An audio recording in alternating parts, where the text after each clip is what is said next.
What's up, everyone? Welcome back to another episode of the Apex the podcast. We are here, ready to go. Just finished up an awesome interview with We the People. You're going to want to listen to that. Records were broken, but the boys are here. And I just want to say thank you to everybody for being patient with me on this panel last week with my truck.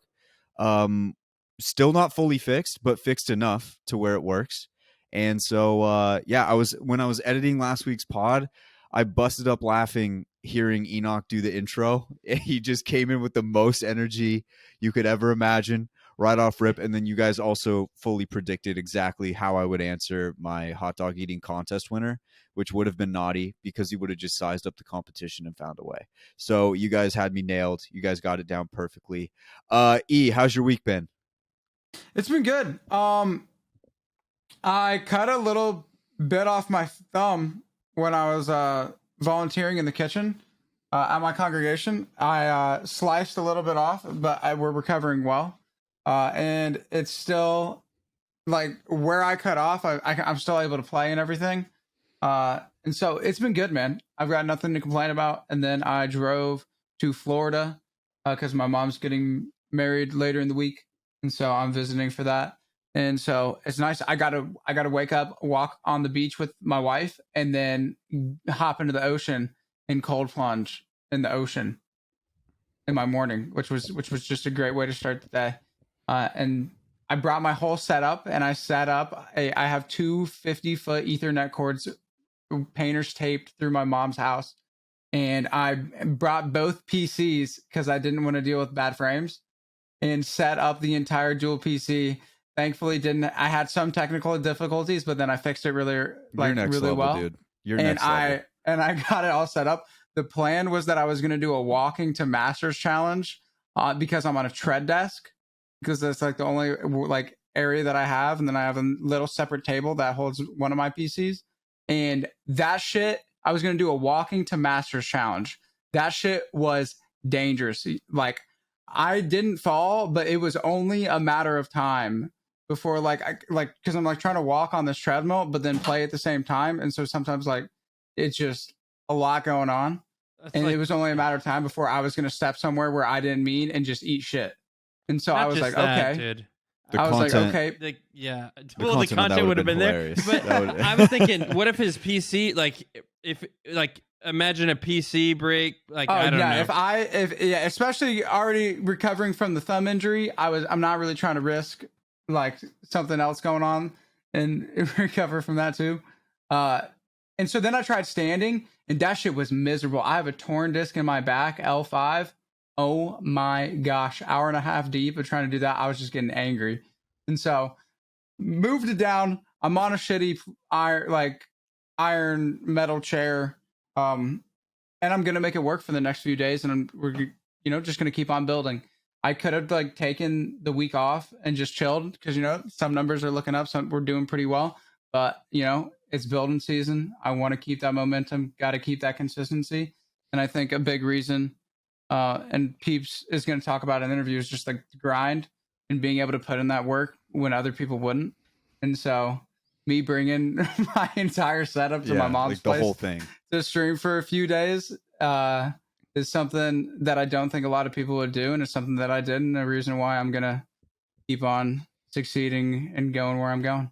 And so I'm good, facing the adversities when they come, and just having the right frame of mind and building.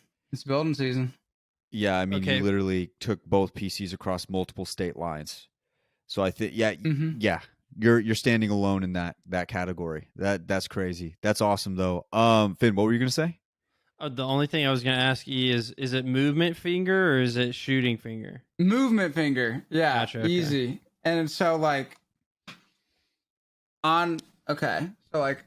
demonstrating. I cut it right here. I do have the Deltouche controller, yes. So I cut it here, and so it's not that bad because I hold it like that, and then so there's not a ton of pressure. I had a little bit of it that was still hanging on, covering it, because I hadn't. Dude, the knife. I don't want to know. So sharp, I didn't even feel it. This was the worst part. So I'm standing there, I'm slicing up this chicken, right? I'm doing phenomenal. Like an absolute craftsman, just killing it, no problems whatsoever. The lady cutting next to me, she cut her glove and she said, "Look, I knew I was gonna cut my glove at some point. Look, here it happened." And then I look down and I see it. And I'm like, oh, I'm like, well, that's silly. If you think about it, obviously it's gonna happen. And so I hadn't thought about cutting my glove, nothing the entire time. 30, like within 30 seconds after having that interaction, cut my thumb. So even if you don't think about So it, literally, as it soon could as I still no, happen. because I no, Oh, because she I brought it started up. thinking about it. Yeah. I was thinking about it, and then boom, I'm like, oh, that's silly. Shouldn't be thinking about cutting your glove. Boom, Easy. cut. And then Easy. yeah, see, I thought about it, and then it happened, and it was Yeah. tragic. But Yeah. now I tough. know. Tough. Now I know. Wait, how was your week? My week was I will start back to my truck breaking down. So I'll talk about it more in the heart to heart, but I kept such a level head that it was starting to scare people around me because I'm not that person. I don't keep a level head. That's like the opposite of what I do. But I kept such a level head. People were like looking at me funny. I'll bring that up in the heart to heart. But yeah, we got that solved pretty quickly after figuring out what the problem was the second time. And I actually helped, which I'm not a big car guy, dude. I'm really not.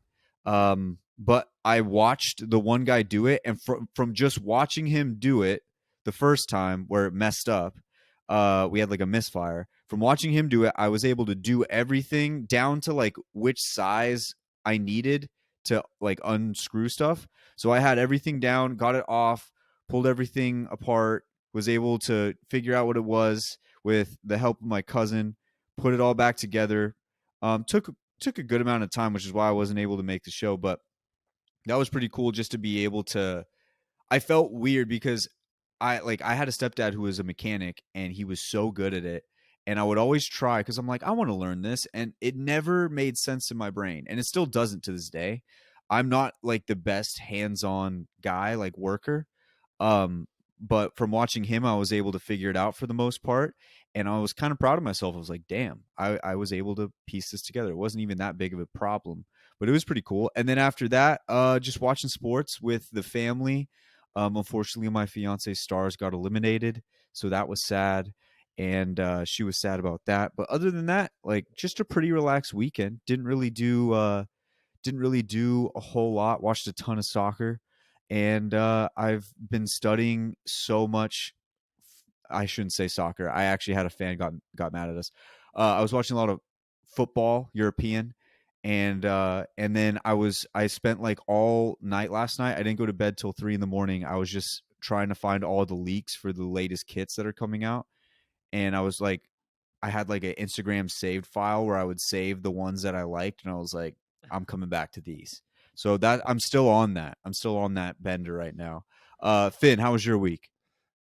That's what I was gonna ask if you're still on it or not. Oh, I didn't know. I'm heavy in Yeah. it, dude. The one came in. I can show it to you right now. Yeah. I want to see. Oh, you it want me real to grab quick. it? Okay, Yeah. let me grab Grab.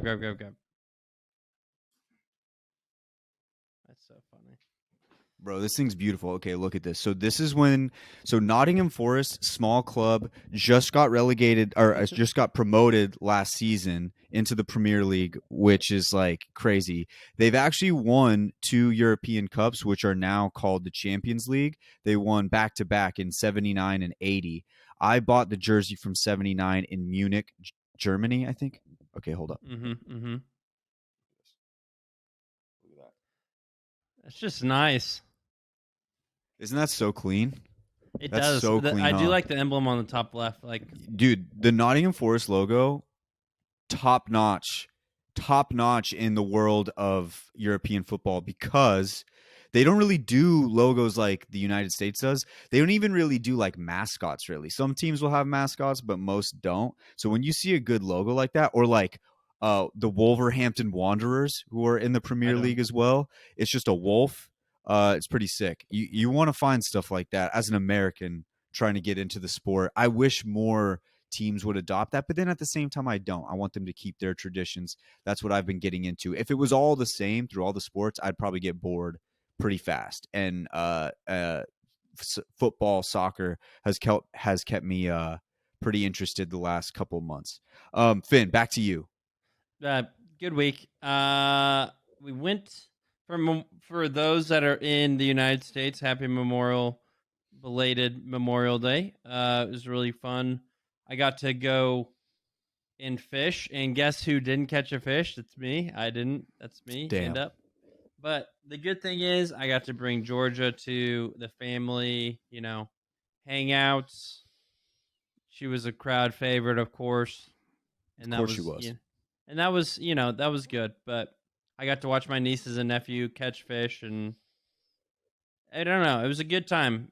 It was also great weather as well where we were at, so I think in that regard, it was pretty good. But it was a busy day, man. Memorial Day, insane. But that was my week. It's been a great week. Can't complain.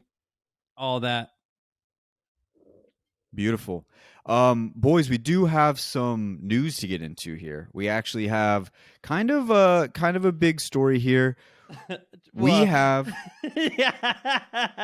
I was going to save that story till later. Oh, okay. I need to get in the right frame of mind for that. I'm trying to keep it positive right now. We did have a big story here. We'll get to the Lanimals later. That's what Finn is referring to.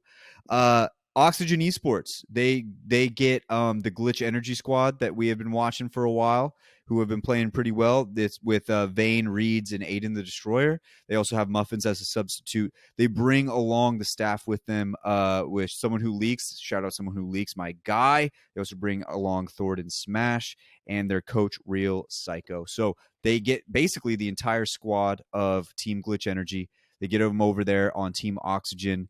And I got to say something about Team Oxygen. Their colors are sick. They just have some cool colors. The lime green. Yeah, the Neon lime green with the dark black. It Just looks super, super cool. What do you guys think for Team Oxygen moving forward? What are you guys' thoughts on this whole thing? This is their third roster that they filled in Apex, so they still love the Apex game, so I appreciate that. Good to see the Glitch Energy. Well, I guess it's no longer Glitch Energy. Them making it to LAN offered this opportunity for them to get signed to a larger organization than just Glitch, but to actually be a part of Oxygen would be a massive W for them, and so I'm glad to see them.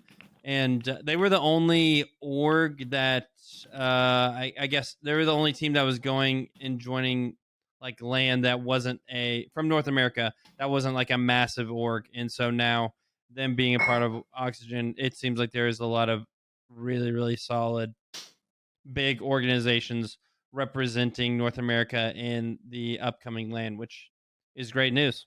And the cool thing is that they're still partnered with Glitch, because I believe Oxygen's as their Apex team, they're sponsored and partnered with Glitch, and so they'll be able to still keep that relationship alive.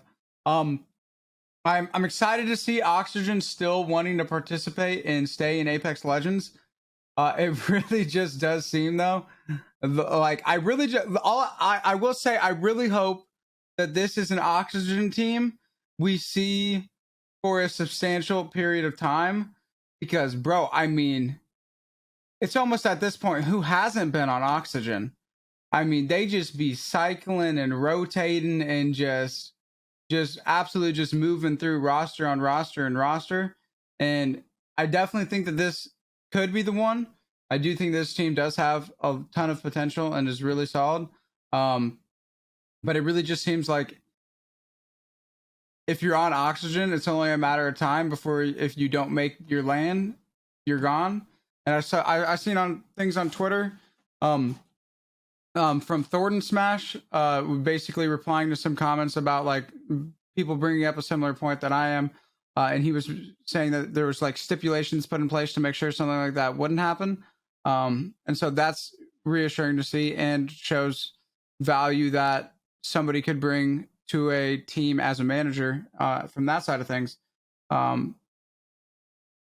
But yeah, I what do you think, Fen, as someone who's been following Apex Legends comp? I don't know.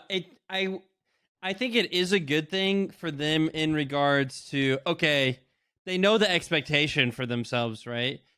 basically, if you don't make land, you're probably not getting re-signed. So I think in that regard, you know what you're getting. And Mhm. I think to be honest, if I'm an org owner, if I'm an org manager, I think I would want the same, right? Like I don't think I would go the Sentinels route of okay, well they didn't really do well in this tournament or they didn't even make it to this large tournament. I'm saying old Sentinels, not this newest formed roster, but Mhm. the old version. And I really like the approach from Oxygen. And so I'm okay with that. I think as long as you have the rules set ahead of like, hey, an incentive of hey, you get to keep your job if you perform well. But they perform well, then they now are getting this opportunity. So that's my thought process. Why do you have anything to add on to that? There's a few buildings in my town where it just seems like whichever business goes into that building, it'll be there for like 2 or 3 months, and then it can't make it. There's one in River Park, which is like our area in Fresno. A lot of people go to River Park. It's right in front of the movie theater. We have this huge building, and every single couple of months, there's a business that just fails. And then there's one down Clovis Avenue, same exact thing. It's like a lot of times it'll end up being a breakfast place. The breakfast place will then close. A new breakfast place will come in. That's kind of what it feels like with Oxygen. It just feels like for whatever reason, whoever goes there doesn't stay for very long. And there's no real rhyme or reason why. In fact, both places that I just named in town are like really good spots for like to have a business, especially the one in River Park. It's right there in the front of the parking lot as you're walking to the movie theater, and all these shops are there. It's the main restaurant right there. But for whatever reason, nobody can figure it out. It's like cursed. And I don't want to say Oxygen Esports is cursed by any means because I don't want to throw that on them. I don't think it's their fault. I think just it's one of those things, man. It's just one of those things. It's like you know, I don't know. I don't have another example for you. So I'm just going to end it there. But basically, it just seems like whoever goes there, bad things happen and then it doesn't work out. But if there's Bro, ever going to be a squad, it would be this squad here with someone who leaks as an analyst. Shout out someone who leaks. Well, I think it's hilarious that you brought up that. I think everybody that's listening right now that has Has lived like in, a thing. yeah, Yeah, they dude. have a thing in mind. They Yeah. always have like a dang. Every time somebody goes into like they have that. Mine, I have one that's there's actually a few, but a few of them are in the strip, like in a certain strip mall, and Mhm. it's like man, they try super hard, but every time Just doesn't work. it doesn't work, It bro. just doesn't work. It's so funny that you said that. That's such a great example. Dude, we had like the one that lasted the longest was this place called World Sports Cafe, and you would walk inside, and there was this huge statue of like Bart Starr from the Packers. And then it had all these statues. It had Muhammad Ali, had all these different sports stars. And then if you looked on the walls, it had all this memorabilia. There was like a signed helmet of like Joe Montana on the Chiefs and on the 49ers. There was a John Elway helmeted there. It was so cool. They lasted the longest. I think they had like a 10-year run. And then everybody after that, it's like 1 year, 2 years, 1 year, 1 year, 6 months. Like it's just like they can't figure it out. Yeah, I think everybody has that in their town. But that's for in the Apex scene. That's Oxygen Esports. We'll see how it goes. We'll see if this squad can make it work. But they obviously they earned this. They definitely earned this. Busted their ass, and they were one of those teams where they started off hot, and they had some weeks where they maybe, but they found a way. So congrats to Oxygen Esports and everybody involved with that. Ladies and gentlemen, listen here. We have a broken record for the longest interview that we've ever had in the Apex podcast history with We the People, the current number one pred. Hopefully he'll still be there by the time this comes out. I think he'll still be there. But this interview was incredible. It was awesome. It was just you get to see all angles of a guy who's extremely humble, who's come from outside the United States, found a way to make a name for himself here. Family worked hard, did all that. it's just an incredible story from top to bottom. And we would be doing any injustice without sending you guys down to see We the People more and hear what he has to say, especially up and coming content creators. You're definitely going to want to listen to this because there's some stories in there that are awesome. He also admits that Tom Brady cheated. Very weird. He didn't have to do that. Dude. I don't know why he did that. Crazy.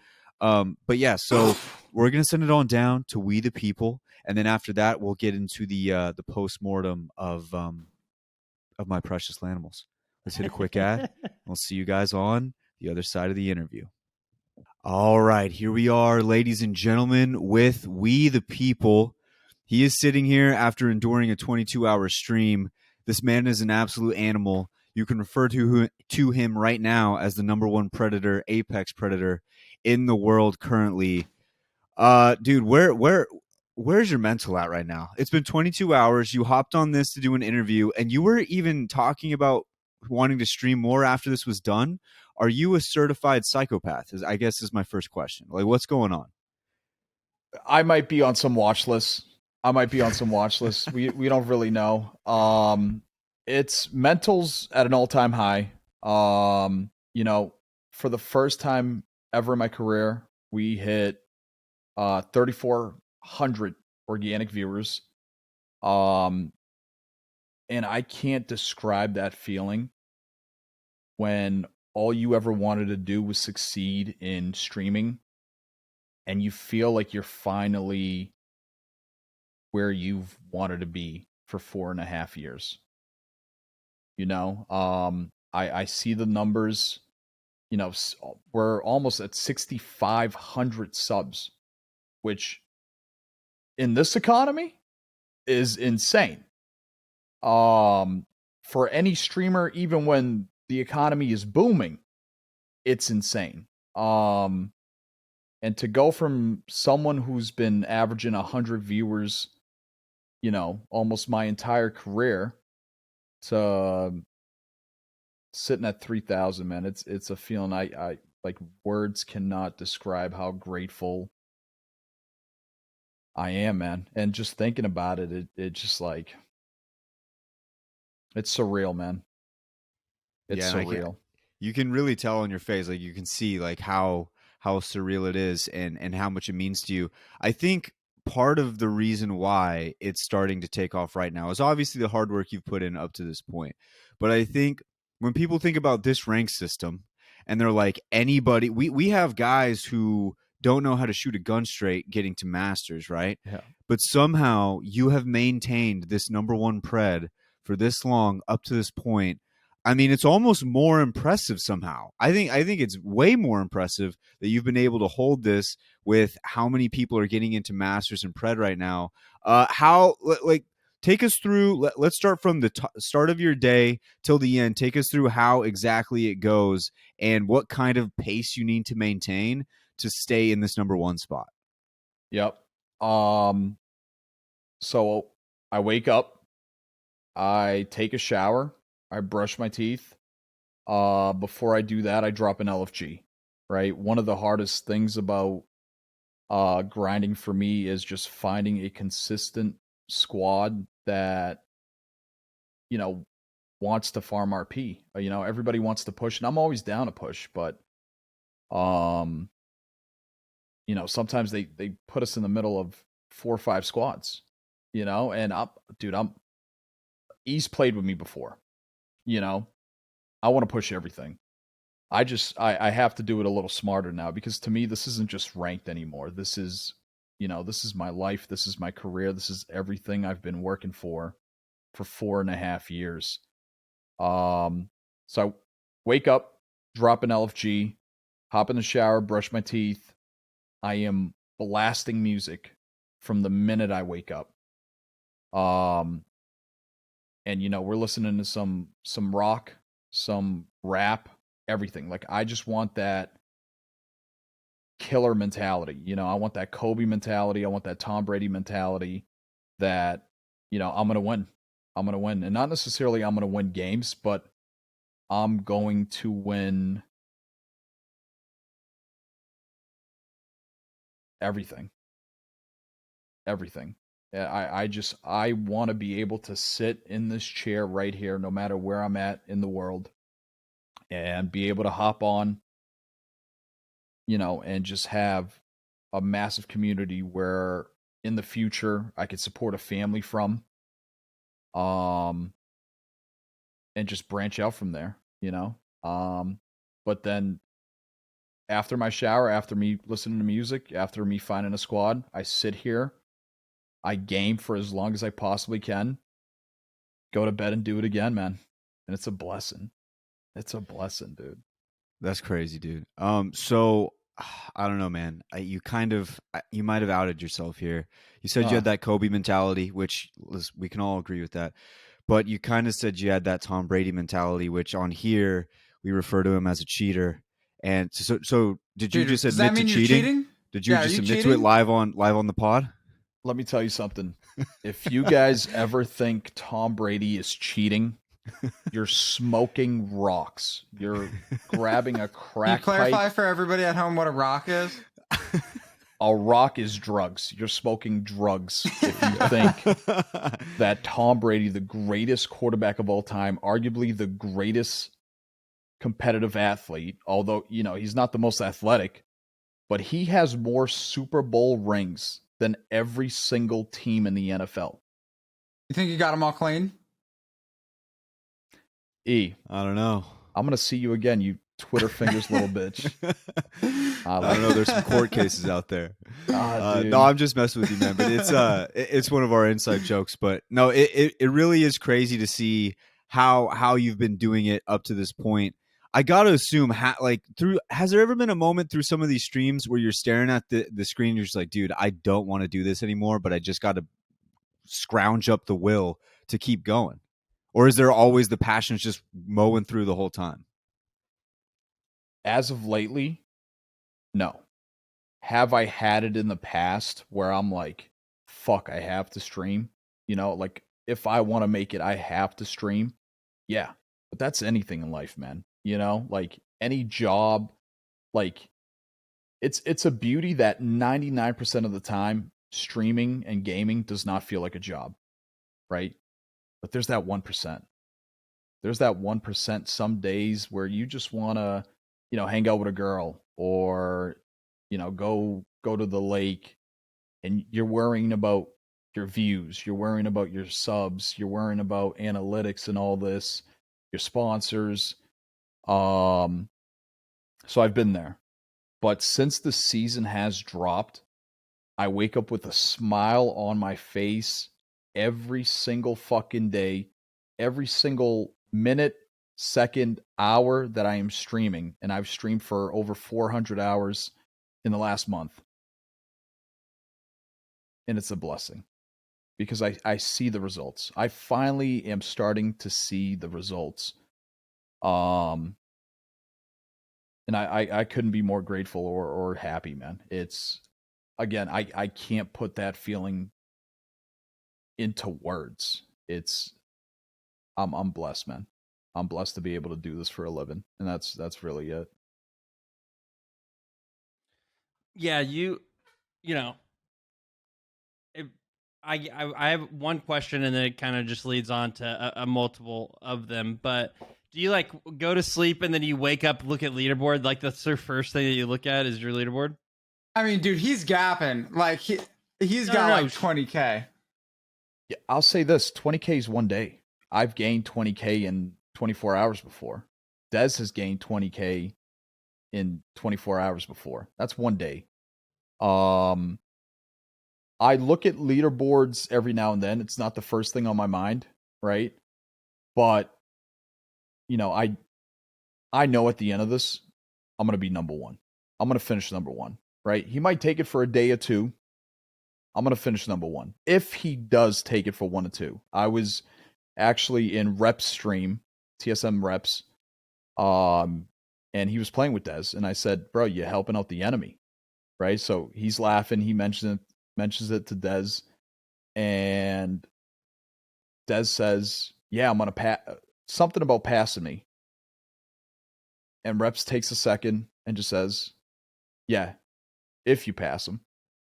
And you could just see the mental toll it took on Dez, and I loved it. I loved every second of it, and I love the fact that, like, how competitive and fierce he's fucking competing for this.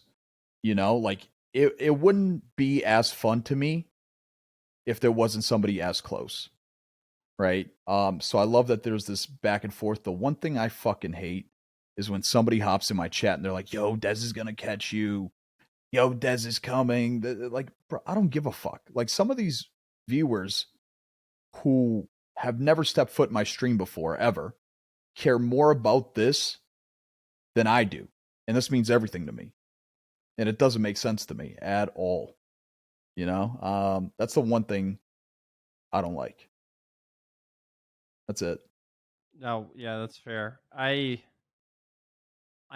it is really. It just reminds me a lot of whenever I was doing the race stuff, and I know he's also been on that rank grind, and so everybody here has kind of been in that mode, and you nailed it. It's like this is your time, right? Like you've worked hard enough. You're working extremely hard to get to this point, but now you're now pushing through that wall that a lot of people don't get the opportunity to be able to actually do.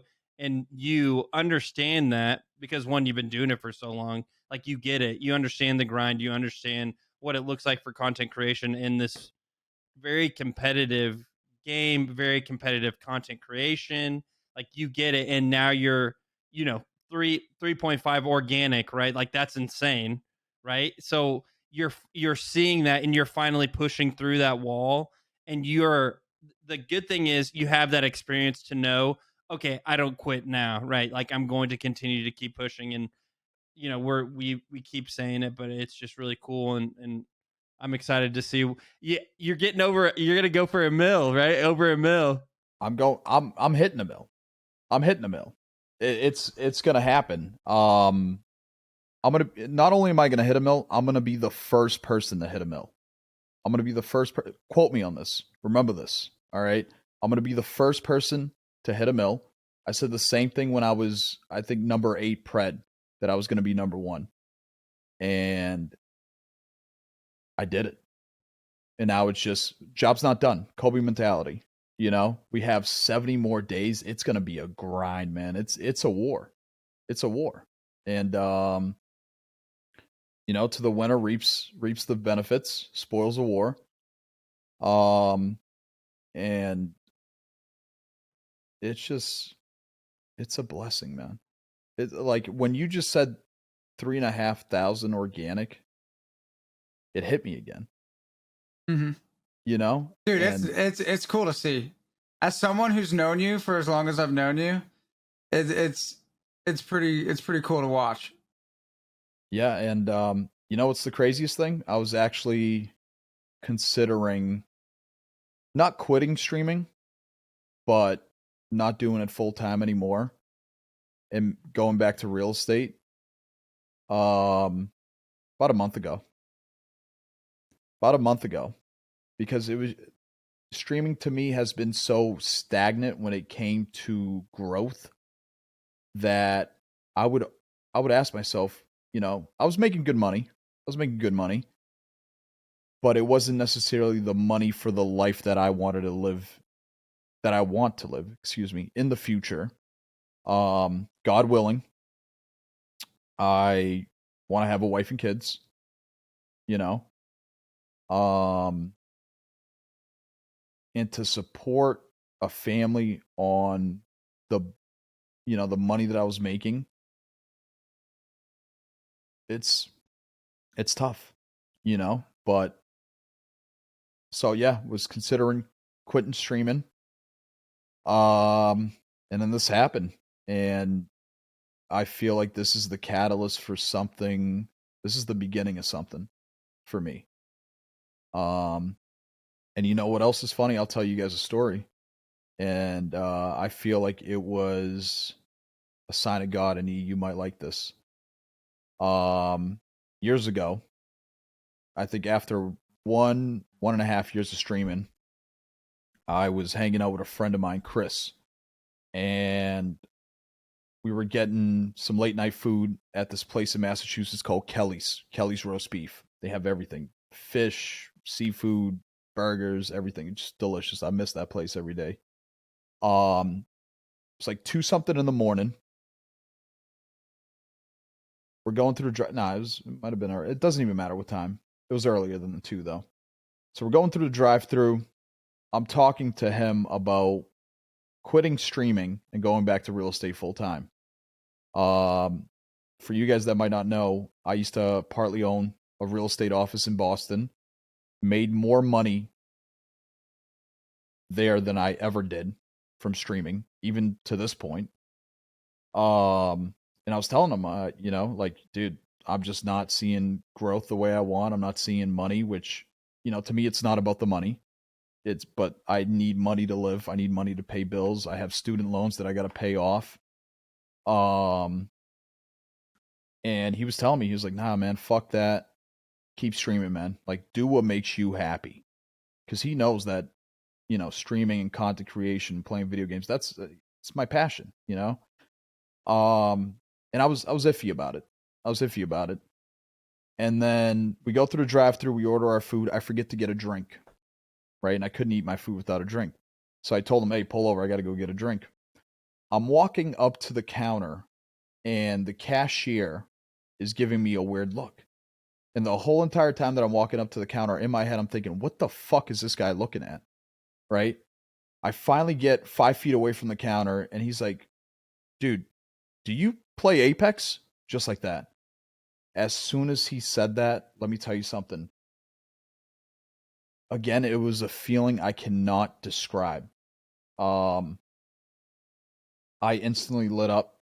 One of the hardest smiles I've ever had in my life. And I was like, yeah, dude.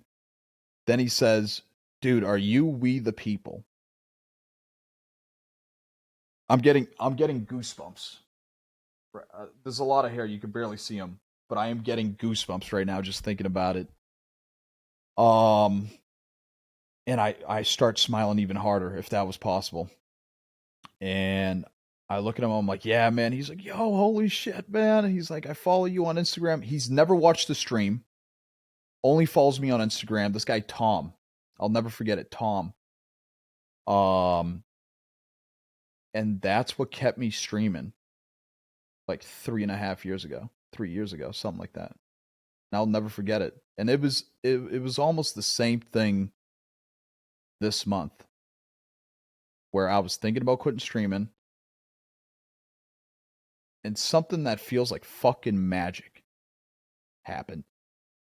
And I'm just sort of riding the wave. I'm riding the high. I'm appreciating it. And I'm giving it everything I got, man. Everything I got.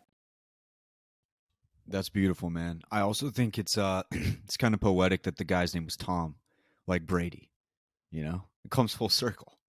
Dude, I still have him in my DM somewhere, right? And he actually hit me up maybe like 3 months ago or something, just like, hey, dude, I hope you've been good, blah, blah, blah. And every single time he hits me up, I always tell him, I'm like, bro, you're the reason I didn't quit streaming. And that's awesome. That's awesome that he knows that. That's got to be something cool to have. Maybe he thinks it's cool. He definitely thought it was cool meeting me, which was the first time I ever got noticed in public. It was 1 or 2 times I got noticed in public outside of like a gaming event. So it was one of the coolest memories of my life, man. I'll never forget it. Never forget it. That's awesome, dude. So I kind of want to go back to the beginning then, because you've talked about where you were before this and what was going on. Let's get into how you got into gaming, whether it be when you were a kid or whatever, how you got into just the field of gaming, and then kind of transition it into how you moved into streaming and how you've got to where you've gotten to today. Yeah. So I started gaming when I was 5 or 6, right? I came to America. For anybody that doesn't know, I was born in Brazil. Came to America, and one of my best friend, his name is Geraldo. He he would always, his family had a little more money than I did growing up. So he always had, the PlayStation 1 first, the Game Boys first, the Xbox 360s first. And I remember playing on his PlayStation 1, like Crash Bandicoot, Spyro, all these games, and I just loved it.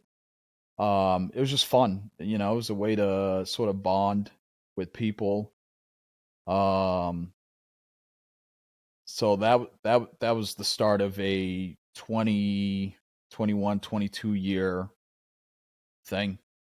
Just my love for gaming, man. And then, I ended up convincing my parents to get me a PlayStation 1, so I started gaming at home, convinced them to get me a PlayStation 2. But for streaming, what really sparked it was the PS3 and MW2. In 2009, for the first 2 weeks of the game, I was the number 3 player in the world for Call of Duty MW2 on the PS3, number 1 for Demolition. And I was known in my city of Lynn, Massachusetts, as the Codfather. I did not give myself that name.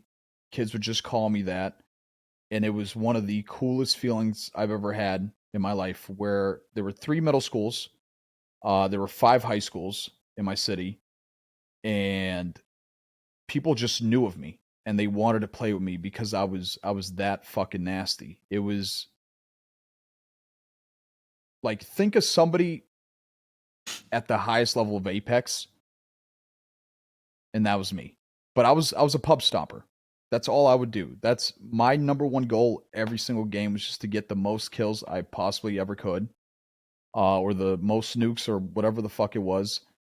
And it was a blast. It was a blast. And I remember my friend Monty. I'll never forget. He would hang out with me in my basement. My setup was in the basement because I would yell. I would yell and scream all the time. So my mom sent me to the basement. Had a setup there, and right next to it was a computer. So he would be on the computer, fucking Googling shit, doing whatever, just watching me play every single day for I don't know how long. And so then when I got to high school, because this was 8th grade when I was the number 3 player in the world, and then everybody knowing me in my city as the Codfather or the Call of Duty guy, until I got to high school. And when I got to high school, the football players and the cheerleaders were like the cool kids, right? And I remember week 1, I got invited to sit at the cool kids table at lunch because of Call of Duty.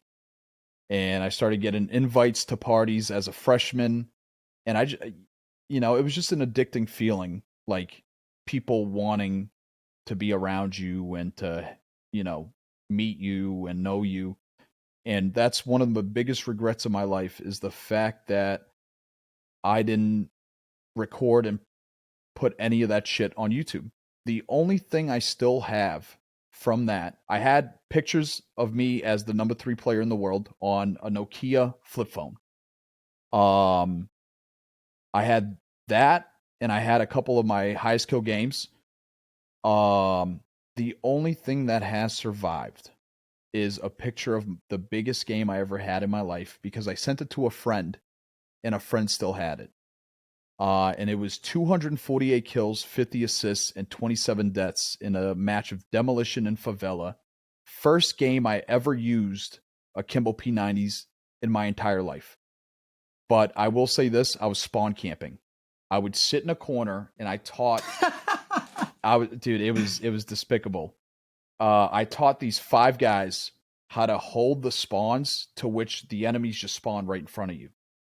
Right? So it's not like I'm running around getting all these kills, but it's not cheating. Right? It's just it's sort of like using the Nemesis now. It's broken, but it's the fucking game. And I literally, so do you guys remember Favela? Mm-hmm. Beautiful map. Do you remember the north side of Favela, the top of the hill? Yeah.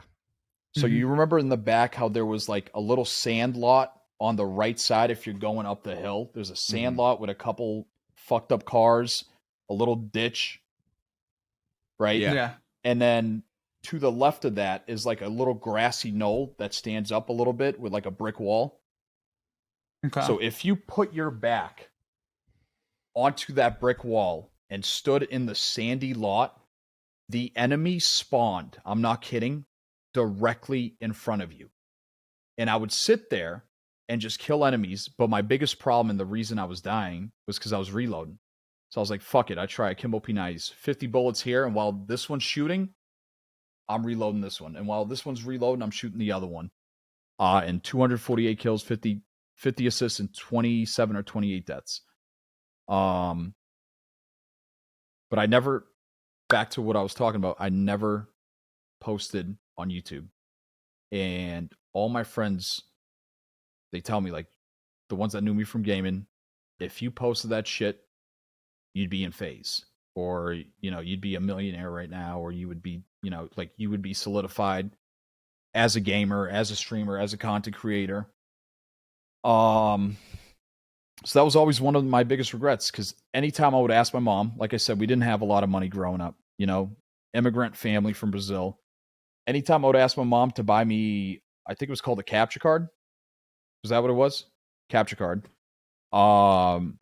She would be like, listen, on Christmas or your birthday, I'll buy you it.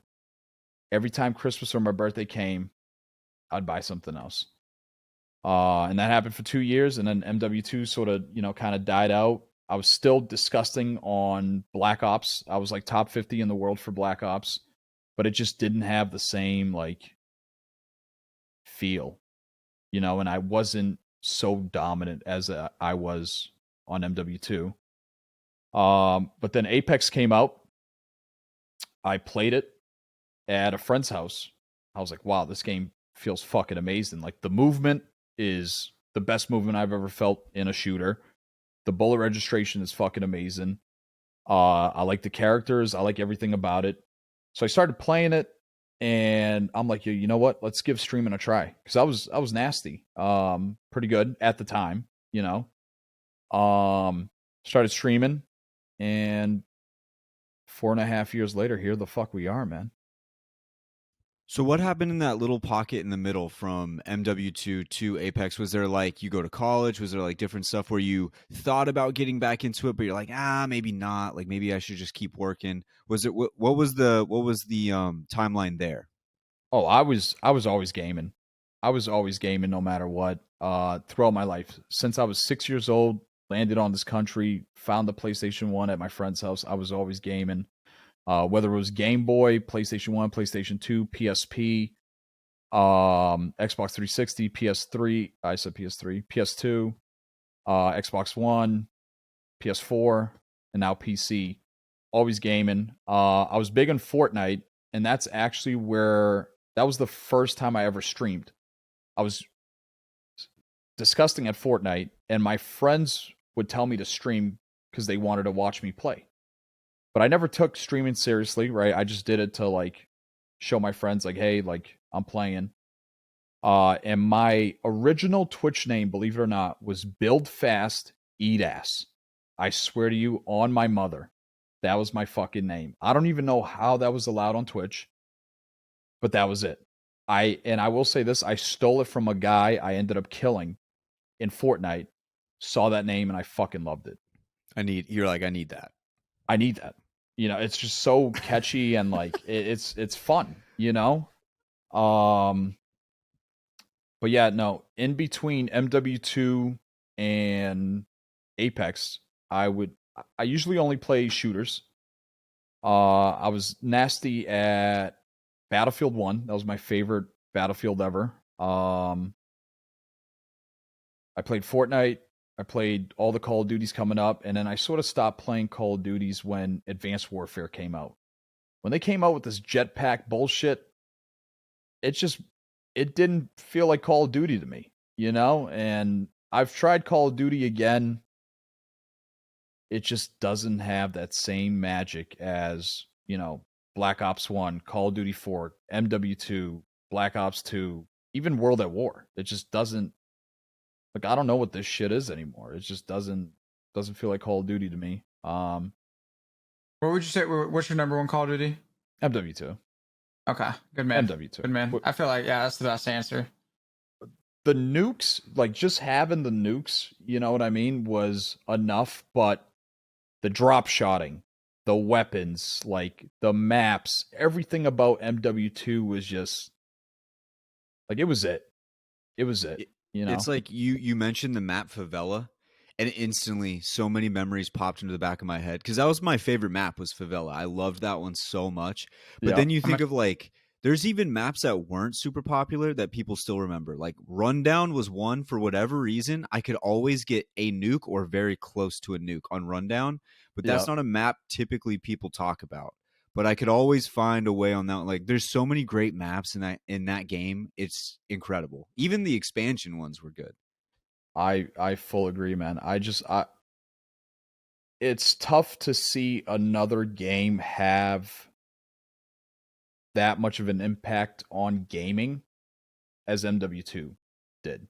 At least for me. I you know, the only reason I would place Apex higher than Call of Duty MW2 is because it's given me my stream. You know, it's given me my community. I've met so many fucking amazing people through it, whether it's my viewers, whether it's my friends like you guys. Well, Wyatt, I just met you, but we're friends now, brother. We're friends now.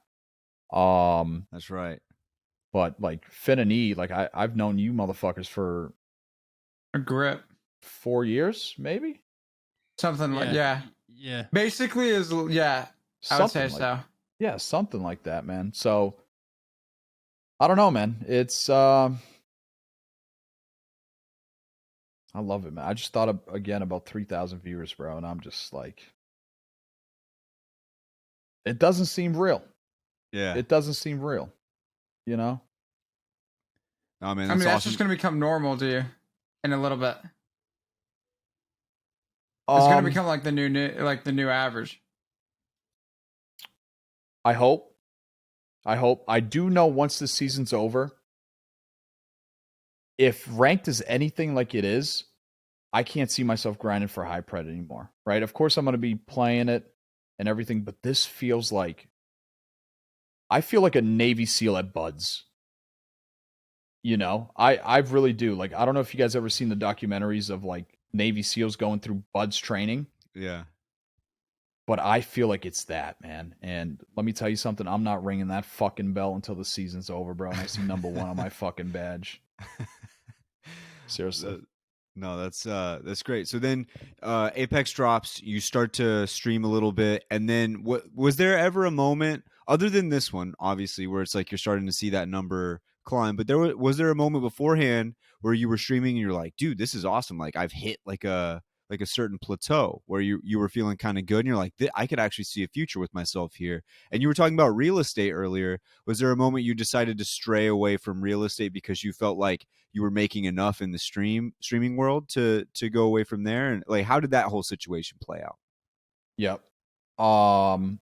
So part 1 of the question, yeah, there were a couple moments in my streaming career where I'm like, wow, like I made it. You know, like not where I exactly I want to, but like I'm somewhat solidified. I remember in the first month of streaming, and I still have some viewers from then. It's the craziest fucking thing that these guys have watched me for 4.5 fucking years. Like that's longer than any relationship I've ever had in my life. You know, and it's insane. But I remember in the first month or the first 2 months or something, I hit 1,000 organic viewers, but I was streaming off the PS4, right? So it's not the same sort of thing. Like these people can't really talk because they're watching through the PlayStation. But I remember when I hit 1,000 viewers for the first time, I, not kidding, literally told myself, I'm gonna be the next ninja. Right?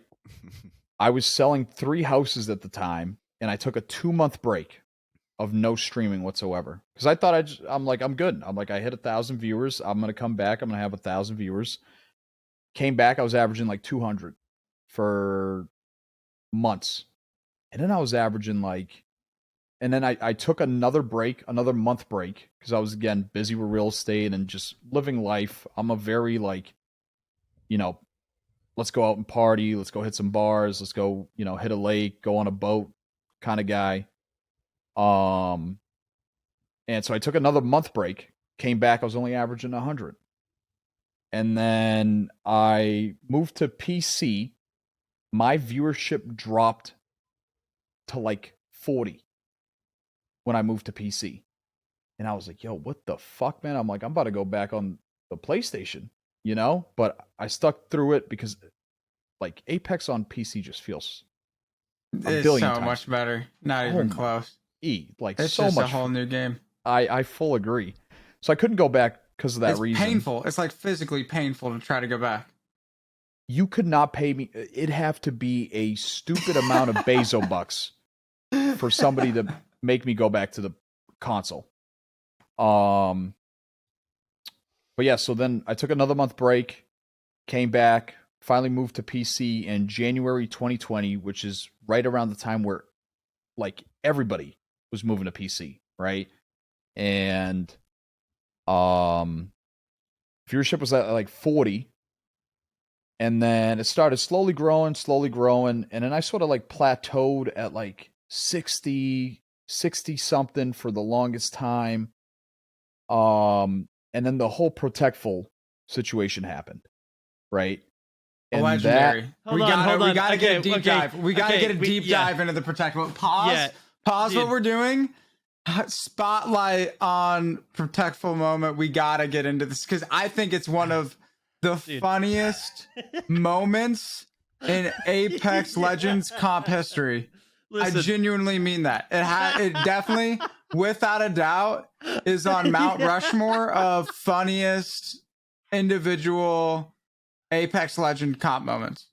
I have it. That's literally one of my first bullet points of our notes is the Protectful versus We the People argument. Like so it had to have been brought up. So I'm glad we do need to go into this. That's fine. I'll say this first and foremost: Protectful is still my friend, right? I love this guy to death. When I was in Vegas, hanging out with my girlfriend for CES, I met up with him for lunch, bought him lunch. And I feel bad. I still feel bad about that whole situation. I get a laugh out of it every now and then, but I do feel bad.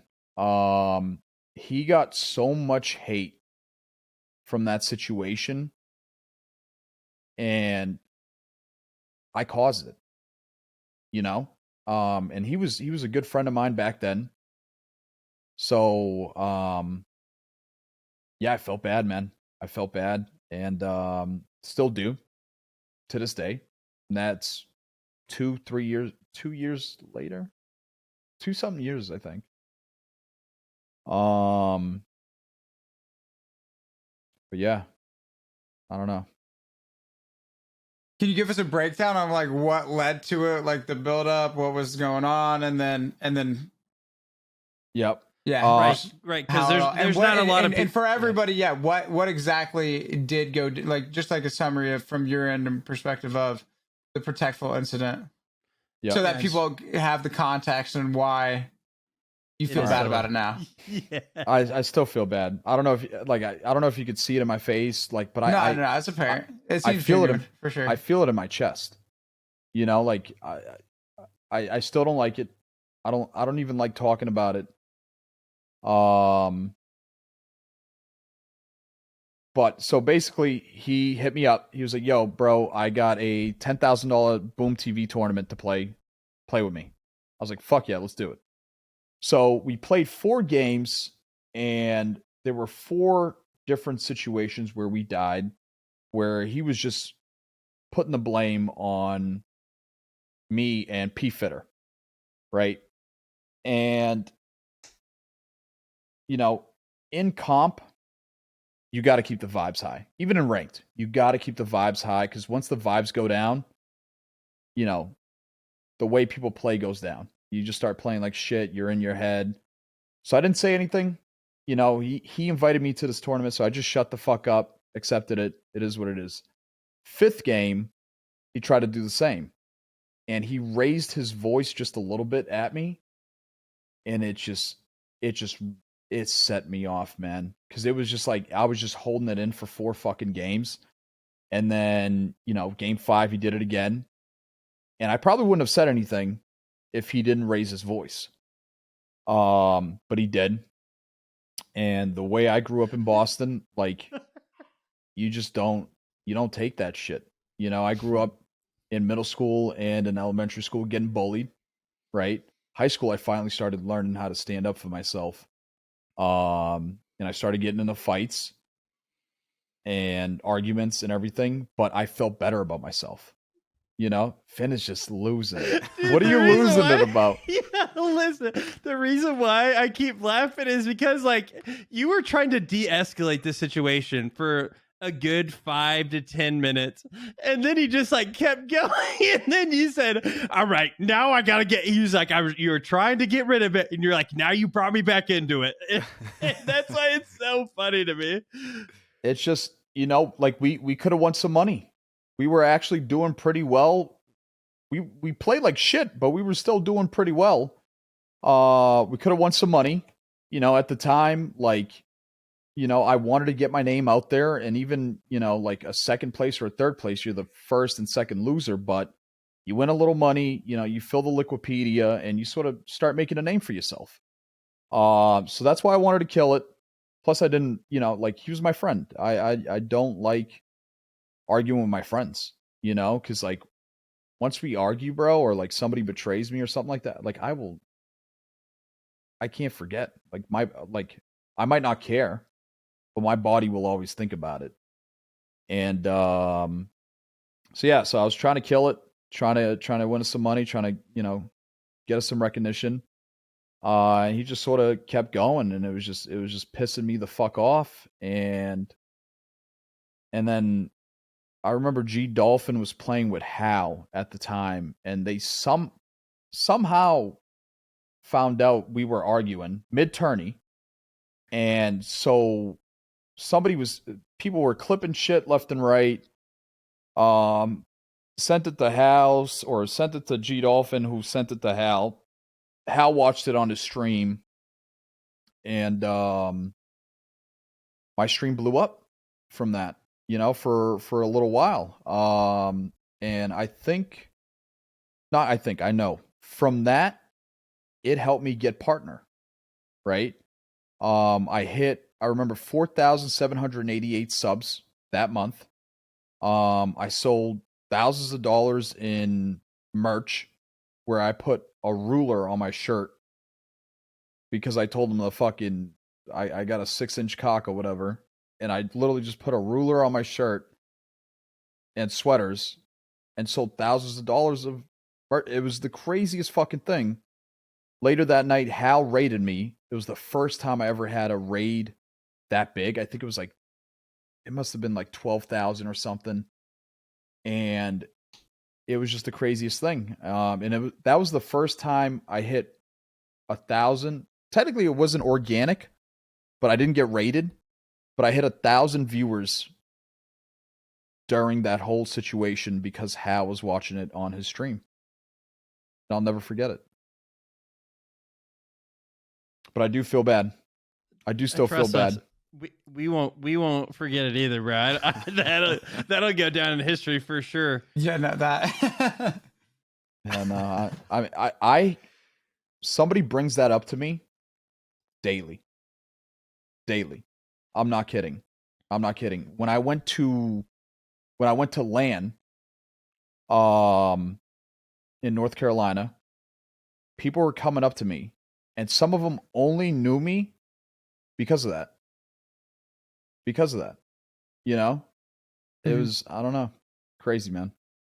Crazy how it goes. So one thing I want to get into is you are Brazilian, Italian, and American.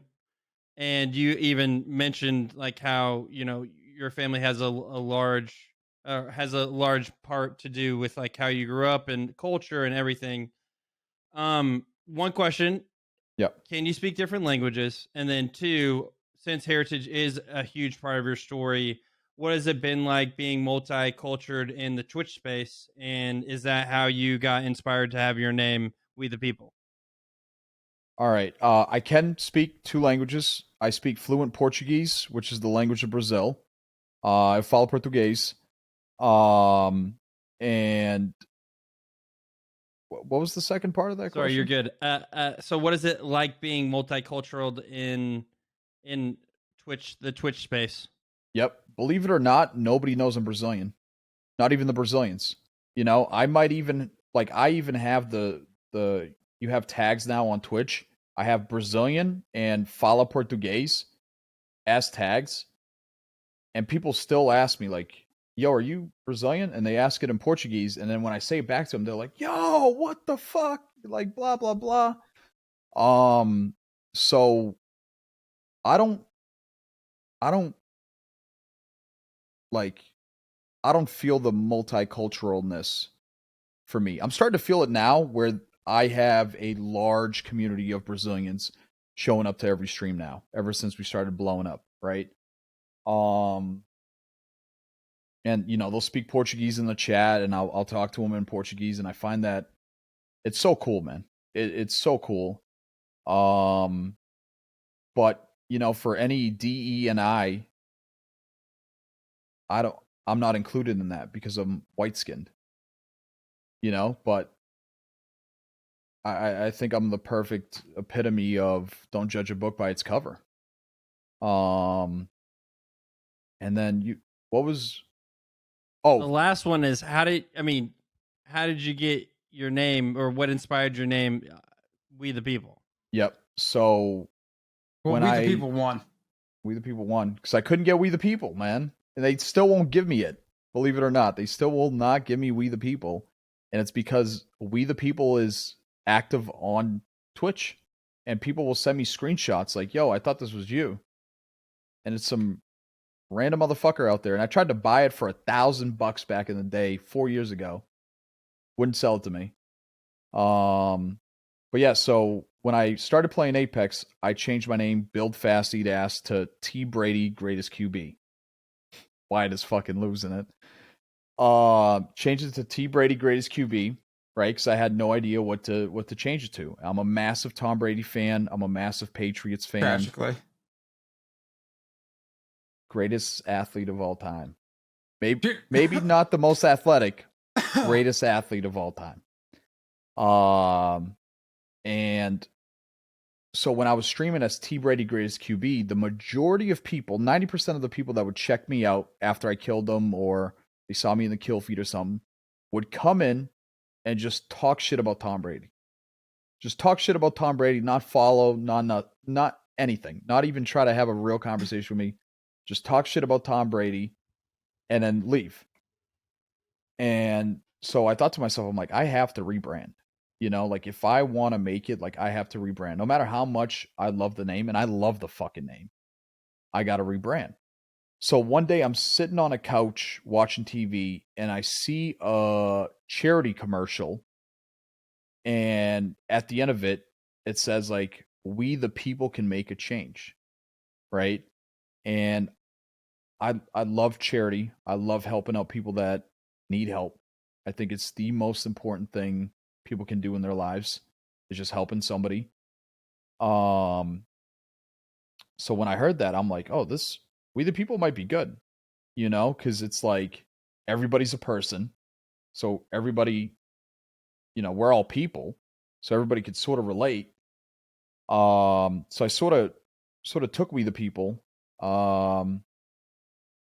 and ran with it. And every now and then I've thought about rebranding because people come in here and they're like, oh, We the People, America, this and that.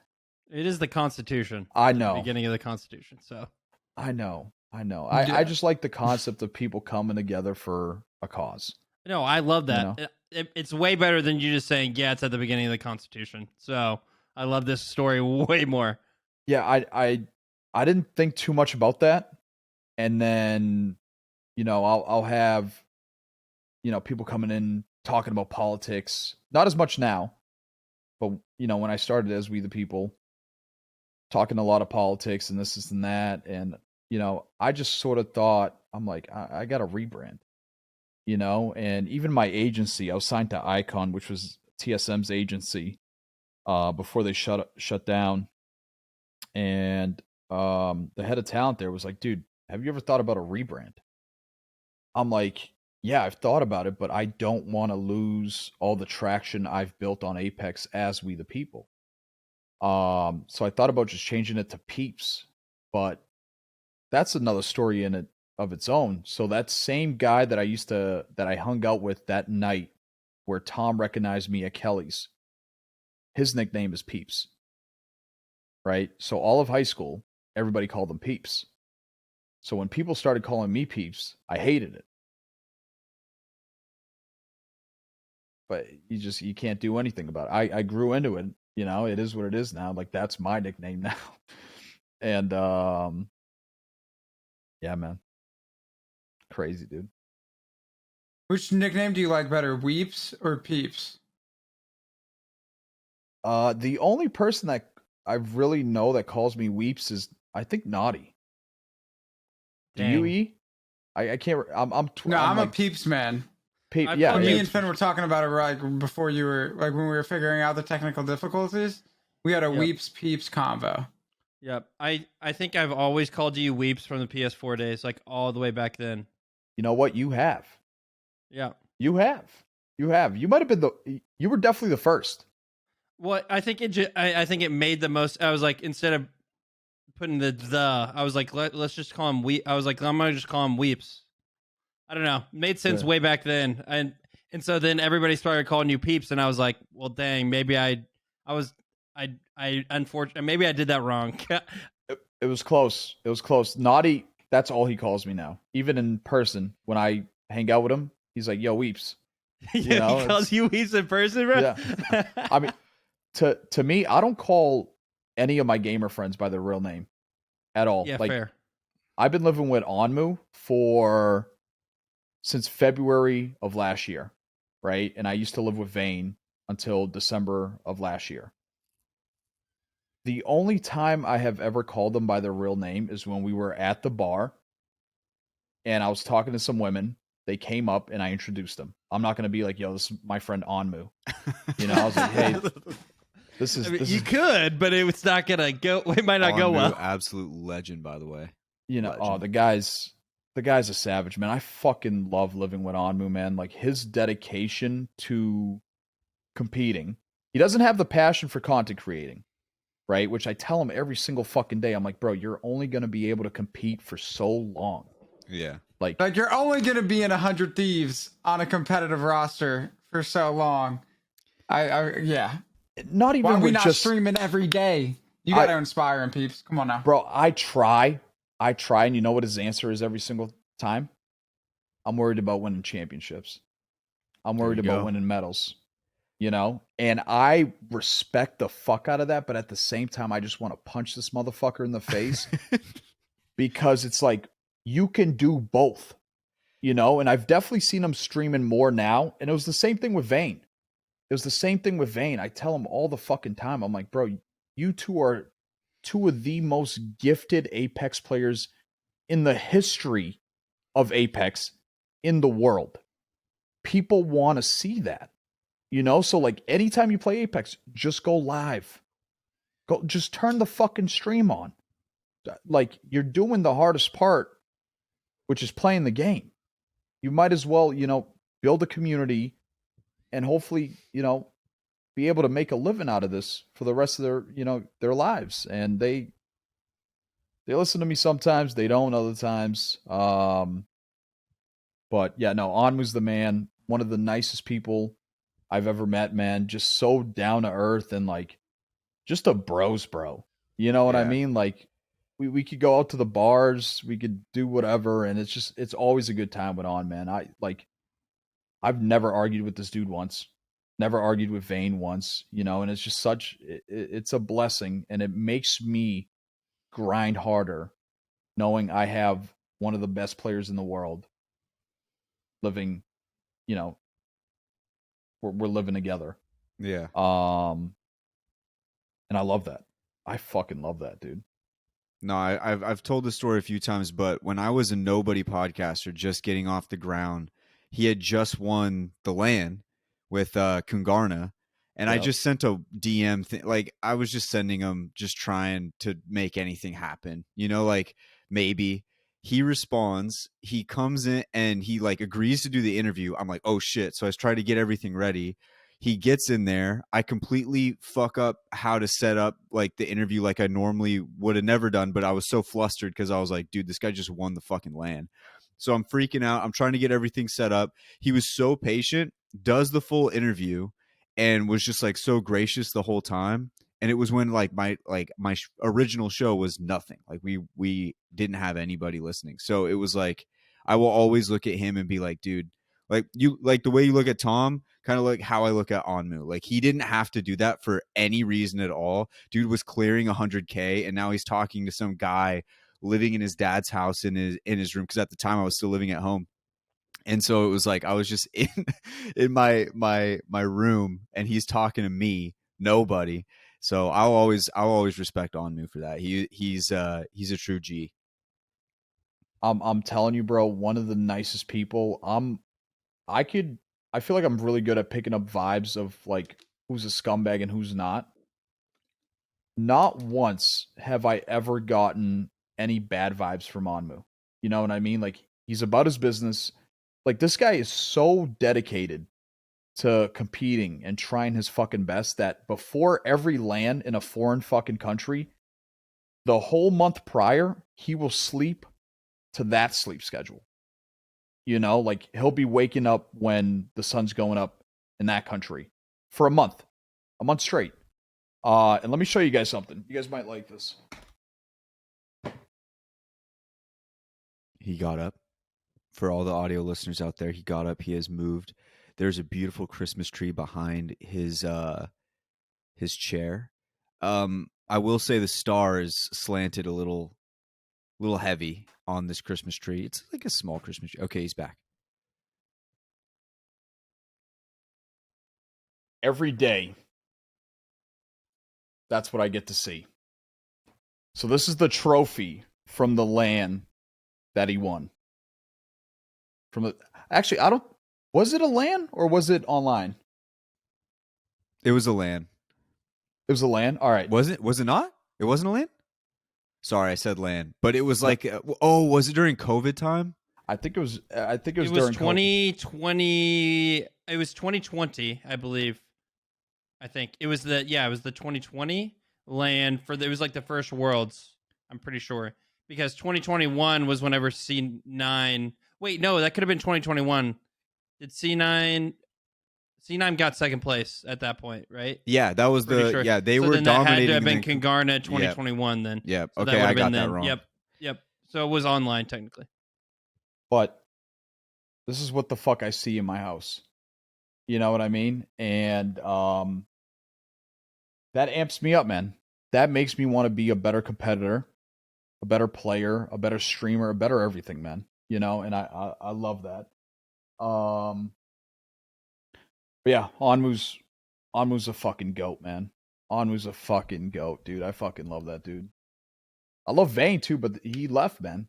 He left. I was so amped to have that dude in the house, and I don't know if you guys saw, he just got signed by Oxygen.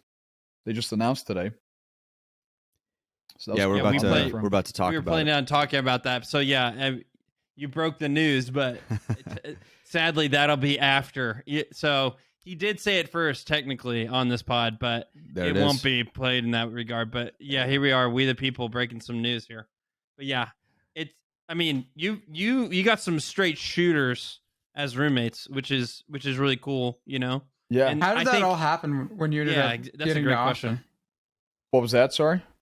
So how did you, like, when you were making the move from Boston to Austin, how did you go about finding your roommate situation?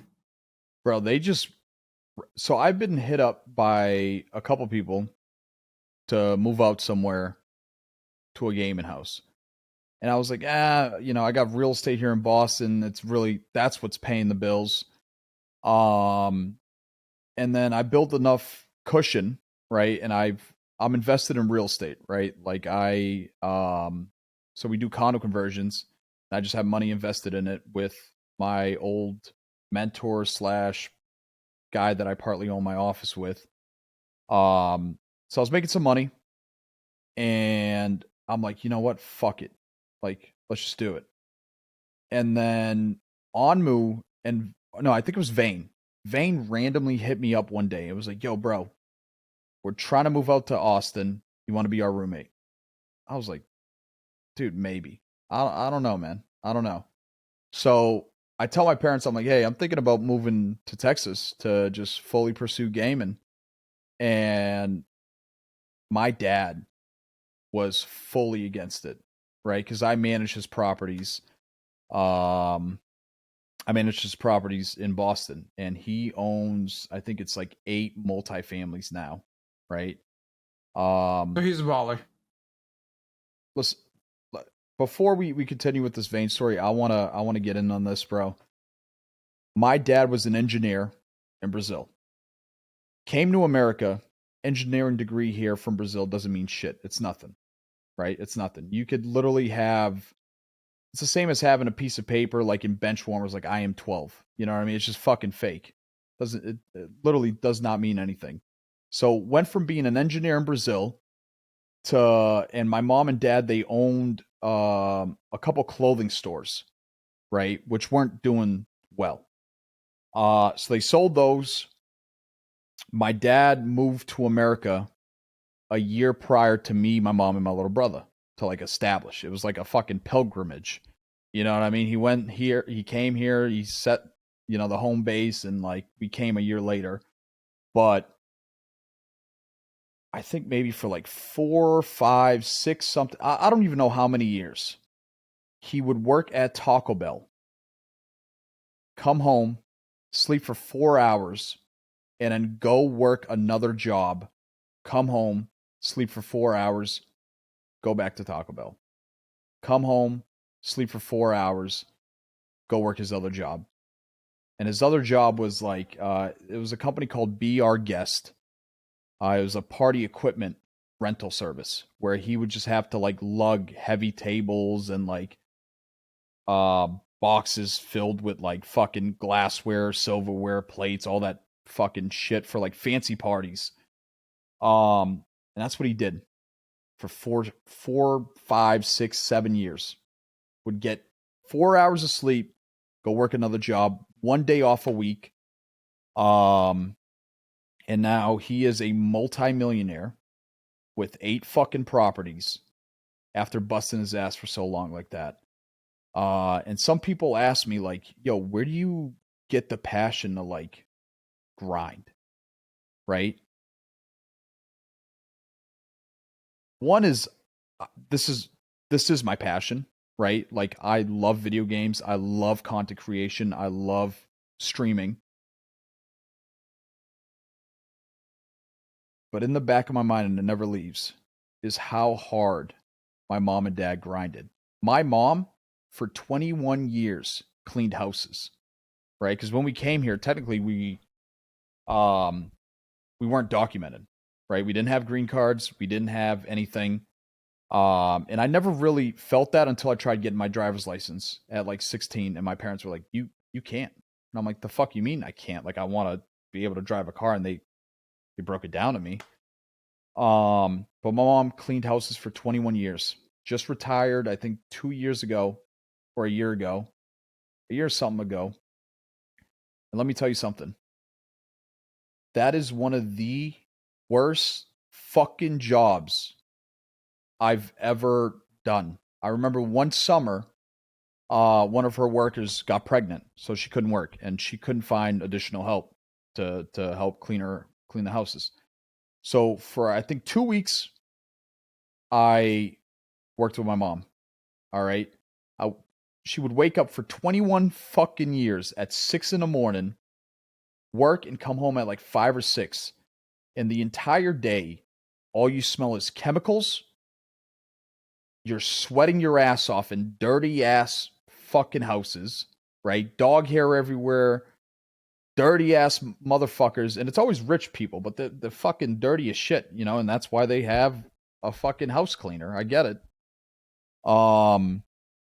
But literally my body would feel so fucking tired. And I worked demolition, right? As a summer job when I was in high school for 3 years. Worked demolition. I would literally take a fucking sledgehammer, break down brick walls, put it in a fucking barrel, lug it into the back of a fucking truck. And that was my day, right? And I would wake up at 5, come home at like 4 or 5 in the afternoon. It was fucking awful for $100 a day. $100 a day. And I'd rather do that than clean houses. I'm telling you, you would take a shower and you still smell bleach and Clorox and all this shit, man. And my mom did that for 21 fucking years. My dad did Taco Bell and some other shit and be our guest for however many years. That's part of where I get the passion from. What were we talking about before? I'm sorry. I feel like I just had to. No, that was a great story. I forgot too. I was trying to think when you were coming down to the end there. I was like, what was the original thing? Finn, Enoch, you asked a question, right? Do you remember which question you asked before we went on that? It was a tangent. I'm sorry. No, it was a great tangent. Were we talking about? We were talking about Vayner Onmu. Oh, moving out to Austin. That's what it was. Okay, yeah, I was moving out to Austin. I mean, basically, he just shot me a DM and was like, yo, come live with us out in Austin. I wanted to, right? But that means I would have to leave real estate behind.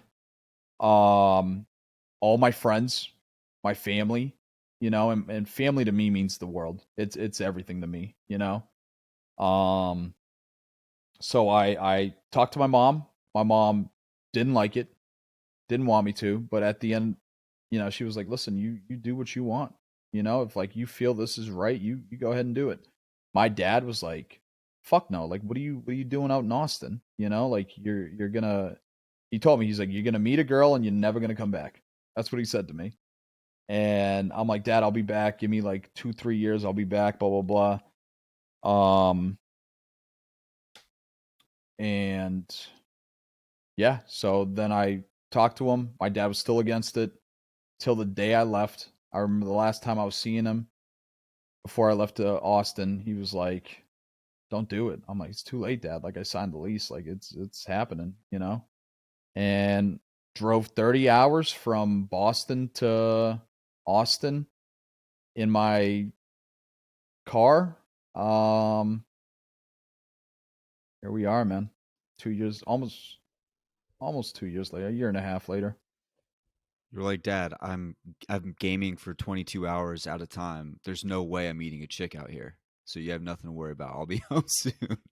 I'm just gaming all day. Which, by the way, E, you were talking about this before we started the interview. Can you pull up his last? No, few I haven't streams? pulled up. I was waiting. Pull it up. I was waiting to go through it because we gotta talk about this story real quick. We'll go through. All right, 21 days ago is I think. No, it wasn't when it started, but that's what we'll go with.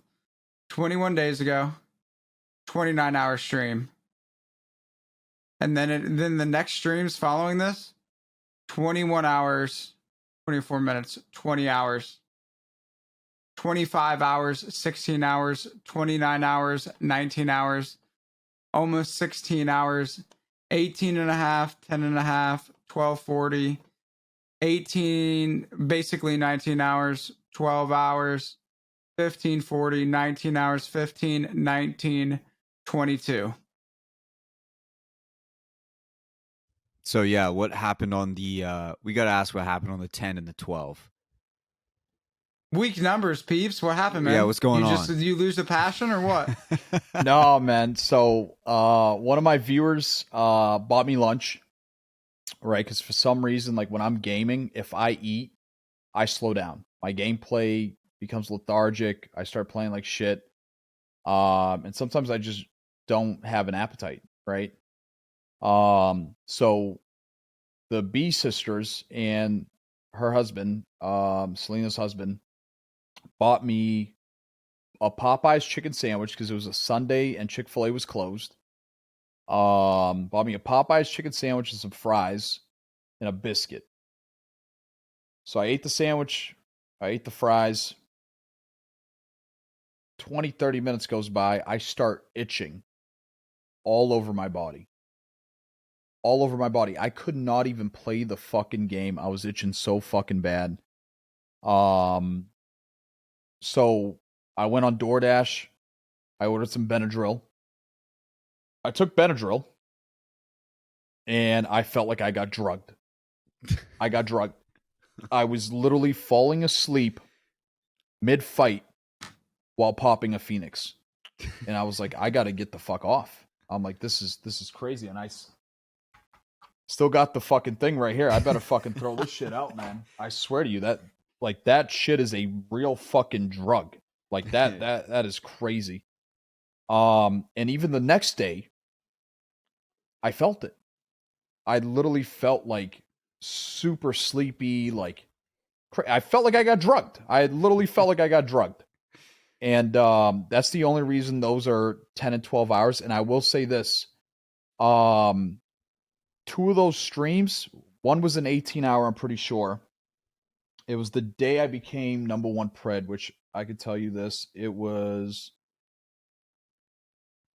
May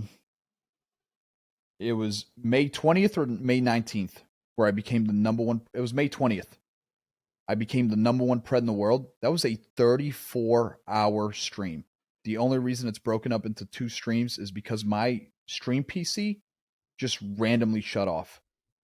Never had that happen before. Randomly shut off. And it sucked, bro, because I had like 800 viewers.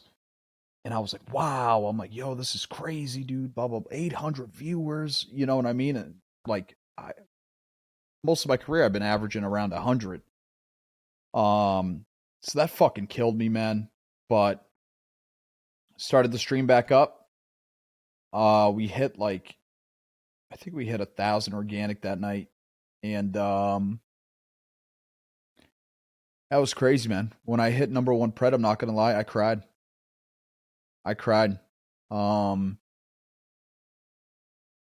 Big part because of being number one and knowing what it would do to my stream and just looking to my left at my monitor and seeing the numbers already, right? Sitting at 1,000 something viewers. And the other reason was because of MW2. I have no proof that I was the number 3 player in the world. The only people that know are people that know me from my hometown. And I never had proof of that. You know? And it's still, I don't know if eats at me is the right term, but something in that ballpark. So when I finally got proof that I was the number 1 Apex ranked player in the world, mind you, I get it.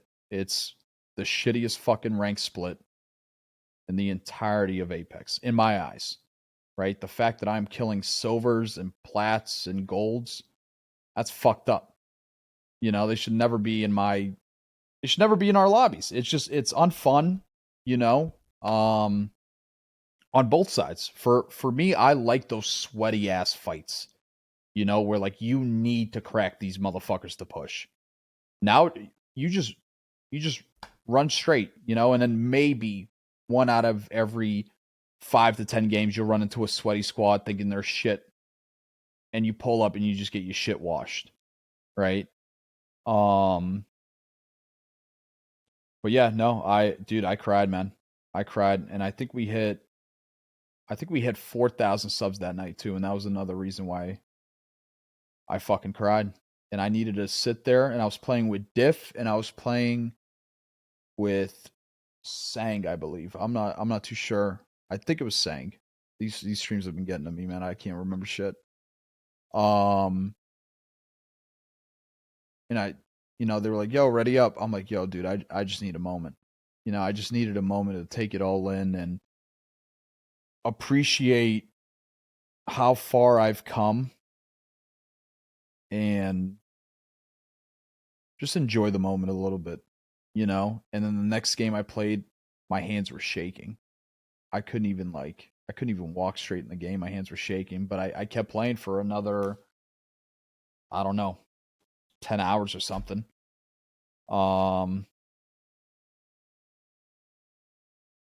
This is a moment in my life that I'll never forget, man.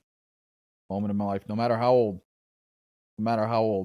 I'll be, God willing, telling my kids in the future, like, hey, I was number one in the world. I was having 3,000 viewers. I was having 1,000, 2,000. It's a blessing, fellas. It's a blessing. Like, we play fucking video games for a living.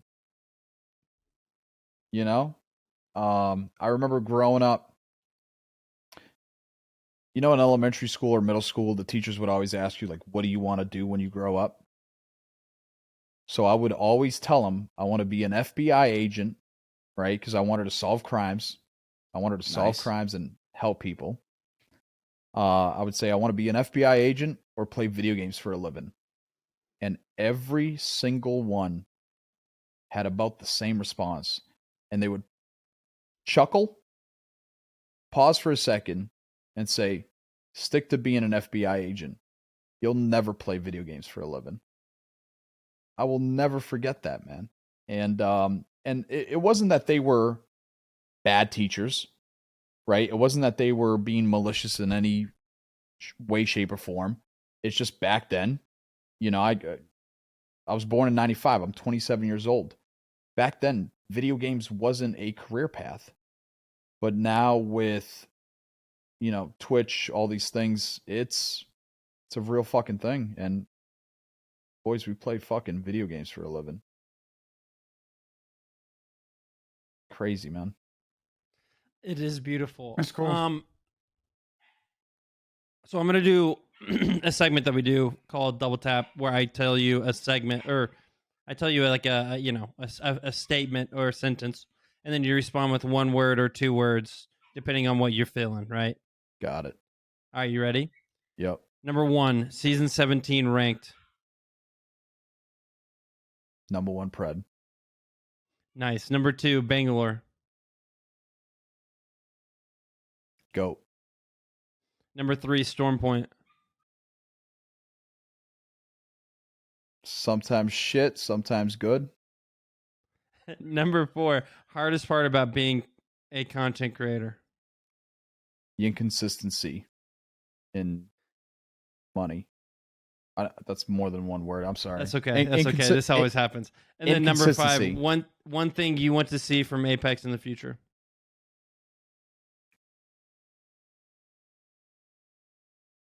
Investment. Beautiful. That's beautiful right there. Number 6, Deflategate. Yeah. Science. Oh, if you're listening to the audio right now, if you're listening to the audio version, he's shaking his head yes, and yeah, he's saying that Tom Brady did get involved in some cheating right there. He did cheat. No, actually, the truth is I'm raising my Patriots shirt and I'm shaking my head no, because science proves if you take something with air, Gronk, and you have him spike your phone into the ground. Oh man. A guy that big will break a phone. Dude, I've been blessed, man. Like, to grow up a Patriots fan in this era. 9 Super Bowls, 6 rings. Dude. I want you to be honest with me. With me. Did you give up watching the Atlanta Super Bowl? No. Oh man, you guys ready for a story, dude? This is one of my favorite stories of my life. So I'm at a bar in Boston called Rock Bottom, right? With a bunch of my friends. We're sitting there, we're watching the game. And across the bar from me is this grown man, and every time the Atlanta Falcons make a fucking play, he like stands up and shouts like, "Oh, we lost, we lost, we lost." At one point, I got so fucking sick of it because I'm a massive believer in like power of the mind. So I stood up and I said, "Shut the fuck up. You think we're going to leave? Get the fuck out." And I screamed at the top of my lungs. The whole bar started cheering. After they cheered, I'm like, "We're coming back. right now. Next play. Dante Hightower strip sack. Yep. Bro, when I tell you, like, I have never seen a bar in Boston like that. And it wasn't a sports bar. It was just a regular bar in downtown Boston, Rock Bottom. The bar exploded. Everybody's going crazy. They're pointing at me. Like, people are coming up, like, hugging me and shit. And I still have a video of this. When we won, I'm taking a video of the bar. It's a fucking riot. It's a riot. Everybody's losing their fucking minds. And while I'm panning, my bartender walks in front of the camera and he says, "You did it! You did it! We won!" Because I literally had that bar believing that we were going to win. And it was one of my favorite memories of all time. And I know this sounds crazy. Not once did I think we were going to lose that fucking game. But I will also say, not once in Super Bowl 52 against the fucking Eagles did I think we were going to lose that, and we did. Yeah. Tom Brady throws for 505 fucking yards, and we still lose the Super Bowl.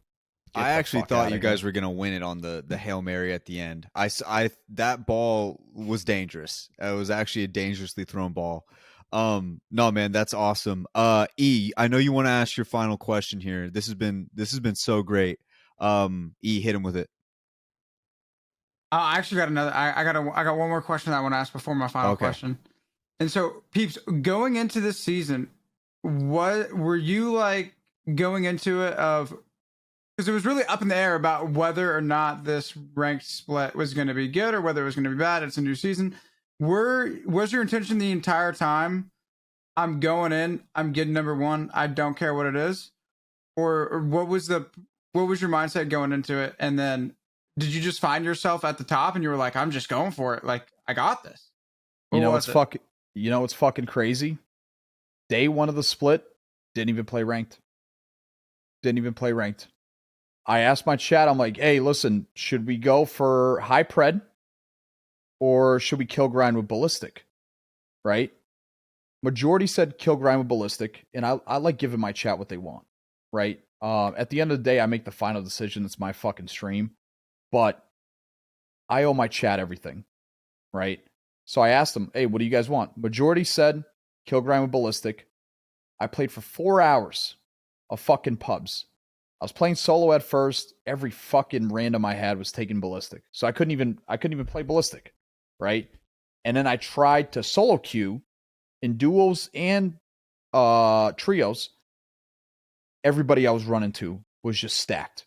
You would just see 4K badges, 20 kill badges. I swear to God, it's harder. You play ranked nowadays to warm up for pubs.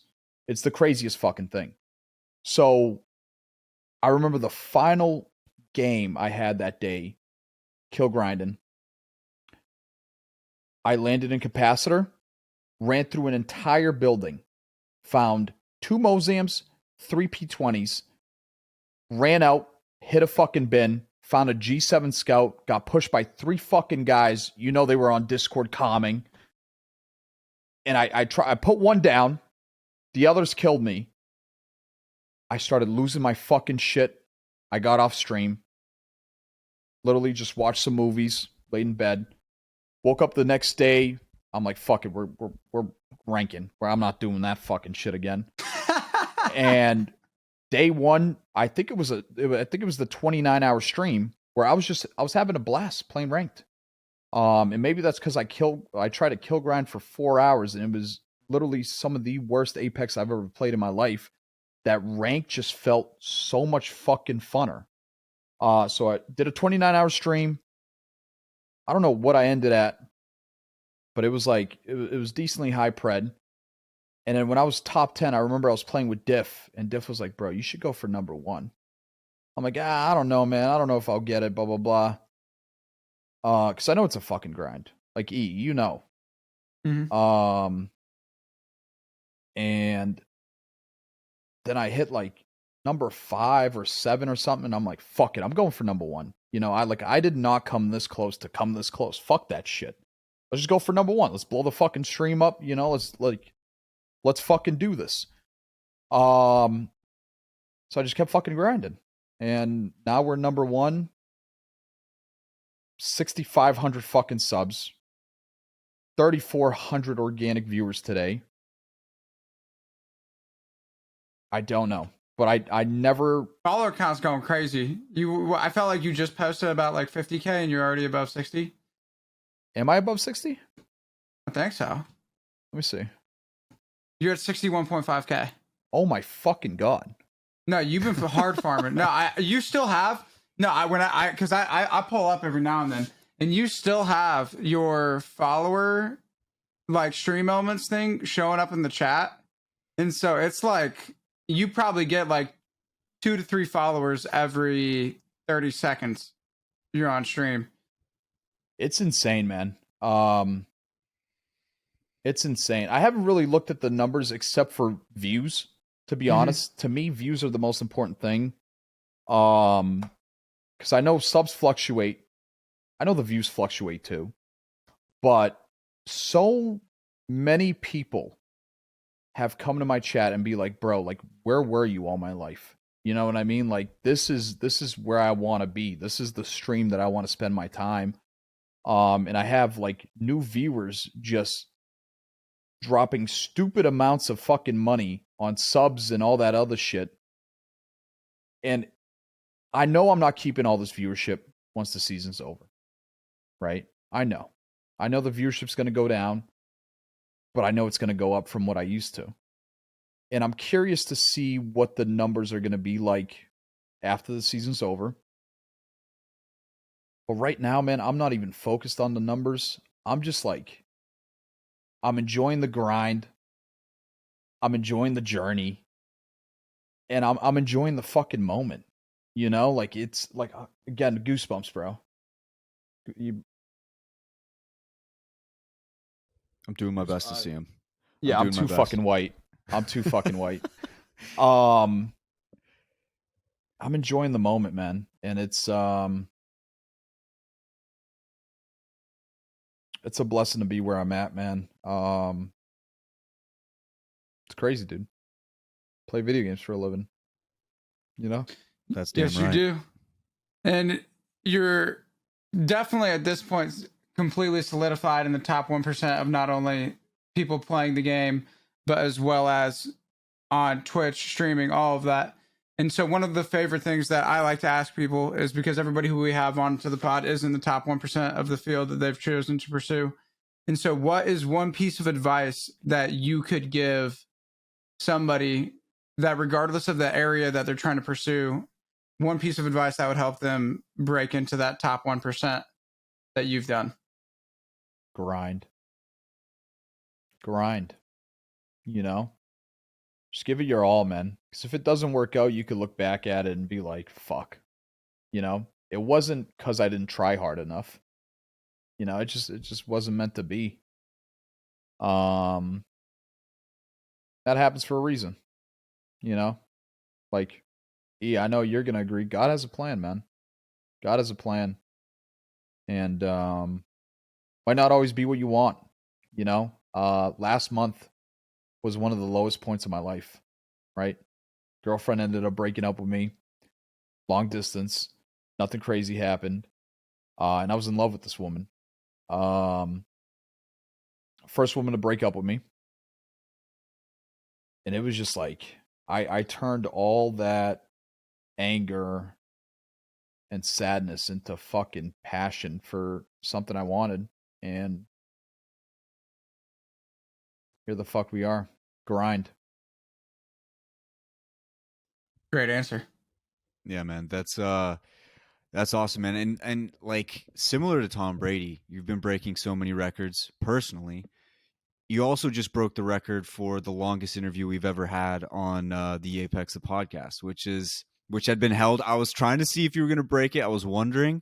I've been watching the number down below. It's been officially broken. I mean, you're just raising trophy after trophy right now. It's got to feel good. It's got to feel good. He's got another one right there on the screen. Well, it's been awesome, man. I feel like, honestly, and I think you guys would agree with me, I feel like we could have talked for way longer, but we probably should park it so we can have you on for another episode. But this has been a pleasure, 100%. man. I got one more thing I want to say though. Yeah, because throw it out there. on. Better not be about Brady. Well, I just think from everything that you said about your like journey through it all, I think one thing that you touched on that I want to highlight is the fact that you had these moments where you had a feeling, and then that because you had that feeling and you like believed in what that feeling represented, and then you acted upon it, that then you ended up on this journey that's led you to this moment. And so I think everybody, regardless of what stage they're at in their journey into whatever they're doing, that they all have like those moments where whether it's Tom just saying that he knows who you are, to now all of these moments that you're having now, like if you focus on those feelings and on those moments, and you just are appreciative and you're grateful for them, and then you just take that appreciation and gratitude and you put that in your hard work, that it's not an if you're going to make it, it's only a matter of like when. And I think that you're a good example of that, because you're somebody who had these moments and then put in the work, and then now you're standing where you're at now in this. And I think in some ways it's just the beginning for everything that you're going to be doing with streaming. Goosebumps, man. Goosebumps. Beautiful words. E, seriously. Yeah, I gotta believe, man. Whatever you do in life, you gotta believe, man. Whether it's, your passion, someone you love, family, whatever the fuck it is, you gotta believe, man. And I always believe, like, to get to this point, I'm just blessed, man. I'm blessed. Like, this isn't just all me. This is God has a part in this. God has a part in this. And just crazy, man. Job's not done, though. Job's not done. Kobe said that. I know. Kobe said that.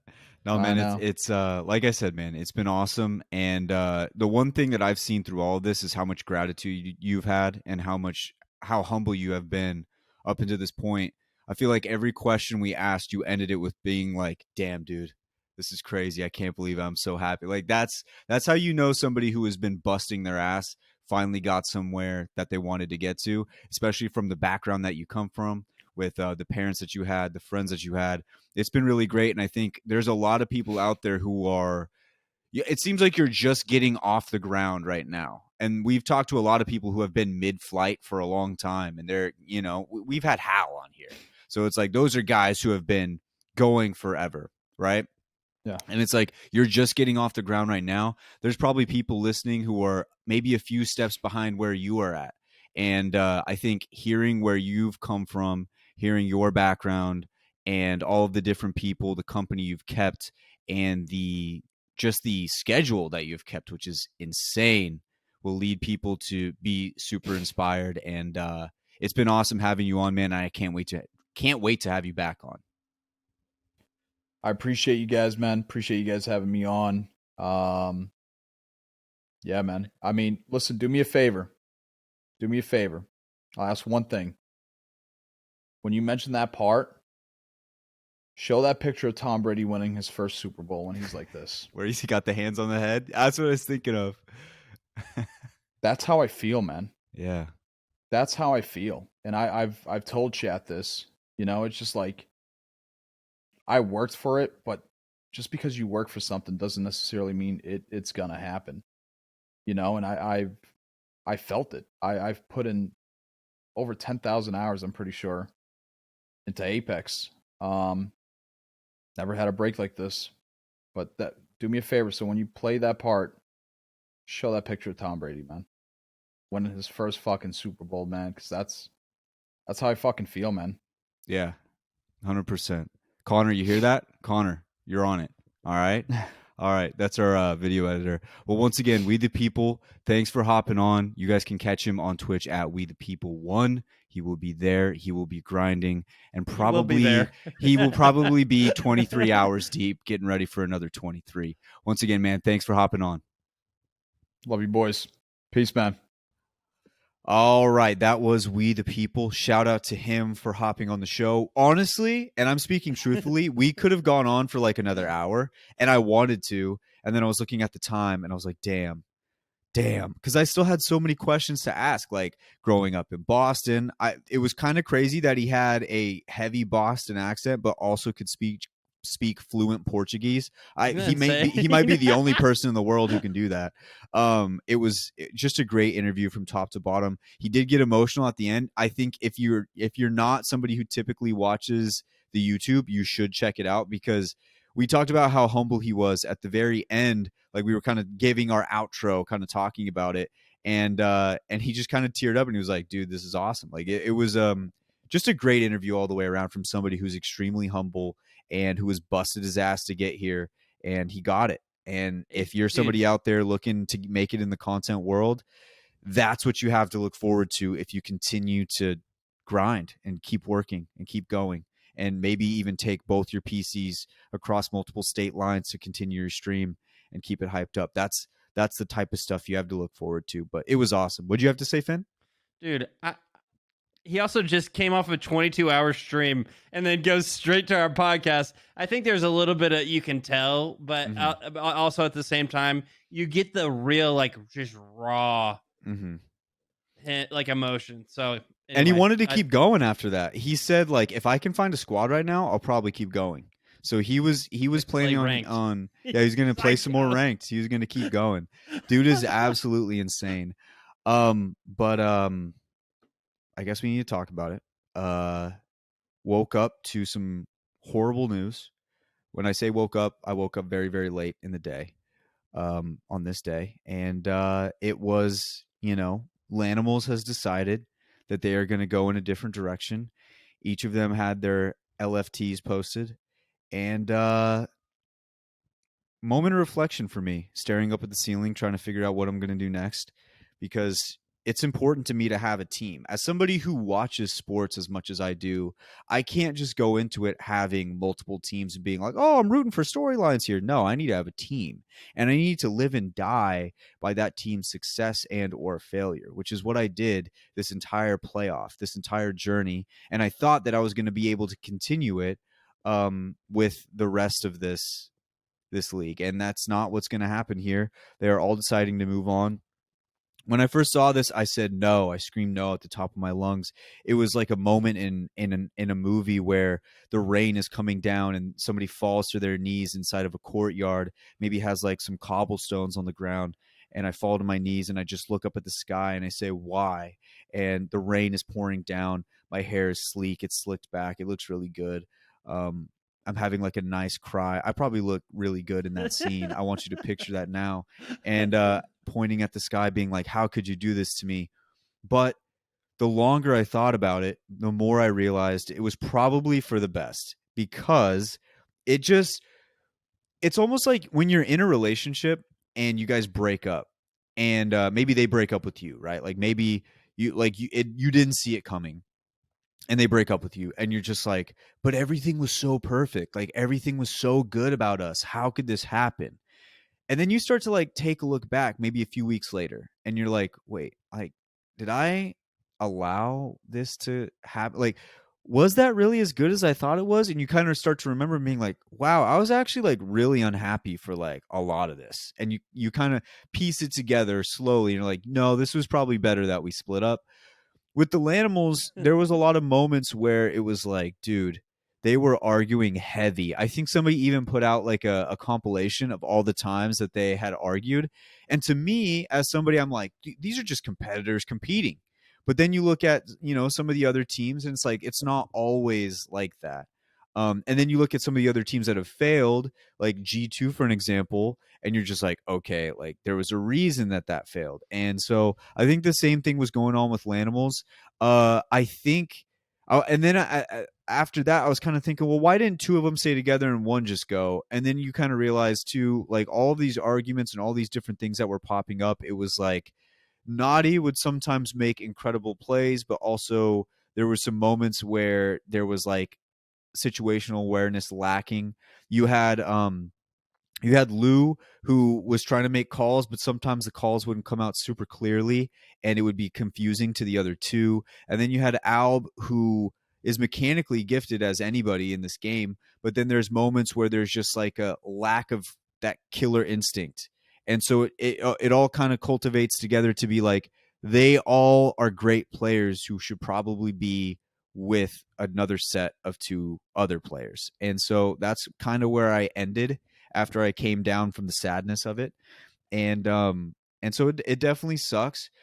I have decided that I'm going to stick with Naughty. That shouldn't really be a surprise to anybody. But Your talents. it was harder than I thought, because I do like Lou. I think Lou can be really successful, and we've had Alb on the show, and Alb was a great interview, probably in my top 10.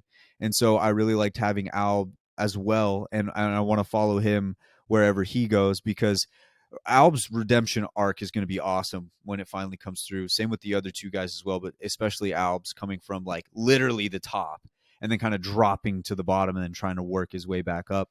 It's going to be fun to watch. But I think I'm going to stick with Naughty on this. I'm going to follow him wherever he goes, and I'm obliged to become a fan of whichever team that he decides to pick. So I will be watching closely on the Naughty thing. And just like everybody tweeted me the second that they all tweeted LFT, I'd expect all of you, if I'm not on Twitter at that moment, to be tweeting me when he, picks his team. And I want to be in the loop with all that. So thanks to all the listeners who thought of me when I got so many tweets like when that happened. I was like, damn, really thinking of me here. I was the mascot for Lanimals, and there's no better there was no better prize to me than to be a part of that squad and to be a part of the journey ahead. And do I wish I would have watched some of these other teams heading into this giant split 2 land? Probably. But I also am extremely happy that I spent a lot of my time watching the Lanimals and watching Naughty clip shit and those games on Stormpoint that they went absolutely bonkers.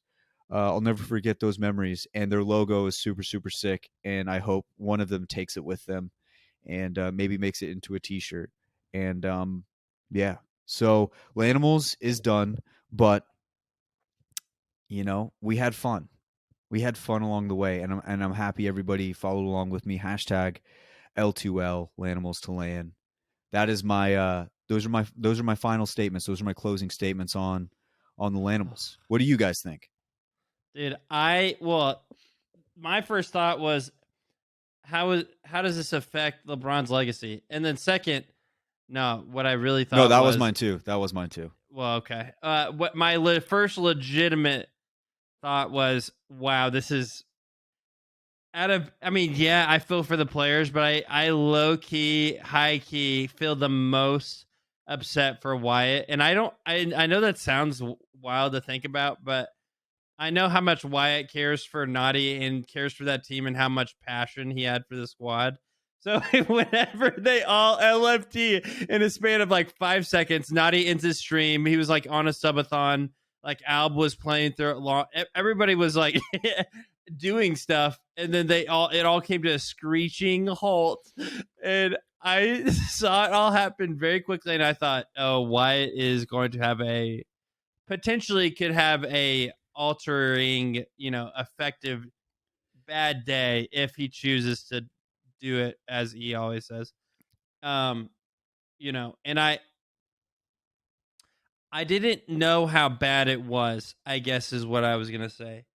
And I guess I was going to ask Wyatt, did you like you said that you saw this coming, but did you like kind of in a way? You said you didn't or didn't. I like, didn't. Kind of. It was like I didn't want to believe it, but then at the same time, I was like listening to all these fights, and then like once you piece it all together enough, you're just like, okay, you guys did good enough to get like very close, but it's like there wasn't a whole lot of situations where I could see that they would get any deeper as a squad together, mostly because of no matter what happens, they can have This was indicative of the final day. They don't have that 20th place because of the weird push that Alb made, because of the weird call that that Lou said. It just changed, like it changes everything. And I think that was going to be their MO, was they were going to have good placements and they were going to be super close, but there was always going to be that one bonehead mistake that kind of like takes them out of it. And it just seemed like that was going to be it. And once again, I don't blame either of those players in that moment. It was a combination of both. It was like one, and that it was what I said. It was like one call didn't make sense to somebody because the call wasn't clear. And the other thing was the other player extremely mechanically gifted, but at moments it just weird things happen. So it was like that was going to be that team's MO forever. I think from my perspective, you just wanted to see a redemption. You wanted to see somebody bounce back and be able. I think I just hate seeing teams disband so often, so quickly in the esports scene. I think is what makes it hard for a lot of people to follow along unless you're really plugged in. It's hard to follow along like that. You want to see the TSMs of the world, right? Where they're like together for so long, So you want to see more of those in esports, and I was hoping that would be the Lanimals, but that wasn't the case. But you also, I can't blame them for if like how Lou feels. If he really truly feels like, okay, this isn't worth all the time and effort to make this team. Like, I think at some point, probably a week ago or so, Lou came to the conclusion where he's like, I don't think I can win with this team. Yeah, and that's like and you from have to his respect perspective. it. Yeah, and once you get to that point, there's like no hope in saving it, unless something crazy happens, right? And even then, there's still going to be issues that happen because every team has issues. Most teams, I would say 99% of teams have issues, but you have to be able to figure out how to get past them. But I guess it wasn't in the cards for this team, which is really sad considering Alb. Supposedly, we don't know all the backstory when it comes to like him leaving TSM, but I do know that one of his biggest things was I want to be under the same banner as my teammates, no matter what.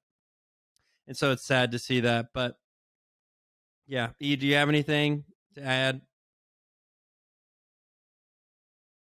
We'll see if it ends up being the right decision. Definitely, if Lou came to the belief that this wasn't the right team for him, then it'd be hard to think that moving forward with that belief would be better than them splitting up and doing what they're doing.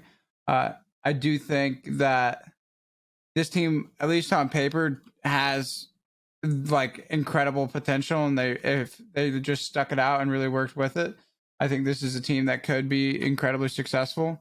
But that's not the way that it's appearing to go. And, just because a team looks like it's going to be super great on paper doesn't necessarily translate to them showing up on game day and getting done what needs to get done. These are all super talented players, and I'm sure that they're all going to find themselves a nice spot somewhere in this league. And I'm looking forward to seeing what that looks like. Because this is far from the end for any of these players, and we're only going to be seeing more and more of them. And so, yeah, that's where I'm at with it.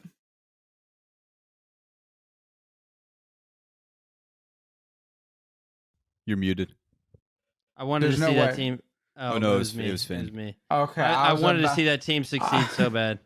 What he was about to be so sad. He was like, "There's "Screw you, fucking dog." shot." I I'm was like, not I muted. checked right before. There's no way, and I was like, I talked the whole time, and you guys just watching me mouth it. I was like, there ain't no way. Nah. That all being said, moving away from the sadness part of it, Naughty has been playing with Tech, who Tech just seems to be one of those guys. He's like the University of Penn State with linebackers. He just churns out talent. He just finds ways to get talent going.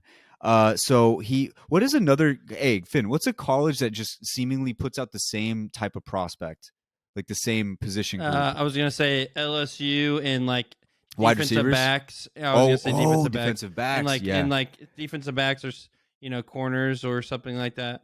Yeah, And Oklahoma in quarterbacks as of Oklahoma recent. quarterbacks. Would you say Ohio State with like running backs or no? Or is it just Yeah, I mean one or they're. two? I mean Ohio State's pretty dang good at pretty much most of the things that, like, yeah. Yeah. You could say like Georgia and D linemen, like something similar to that. Fresno State and quarterbacks. Just throwing Nice, that out Derek there. Carr. Derek Carr, David Carr, Jake Hayner, no big deal. Oh, also Trent Dilfer, Super Bowl champion, not a big I'm just deal. gonna say 2 out of the 4 have the same last name. Doesn't matter. Both NFL talents.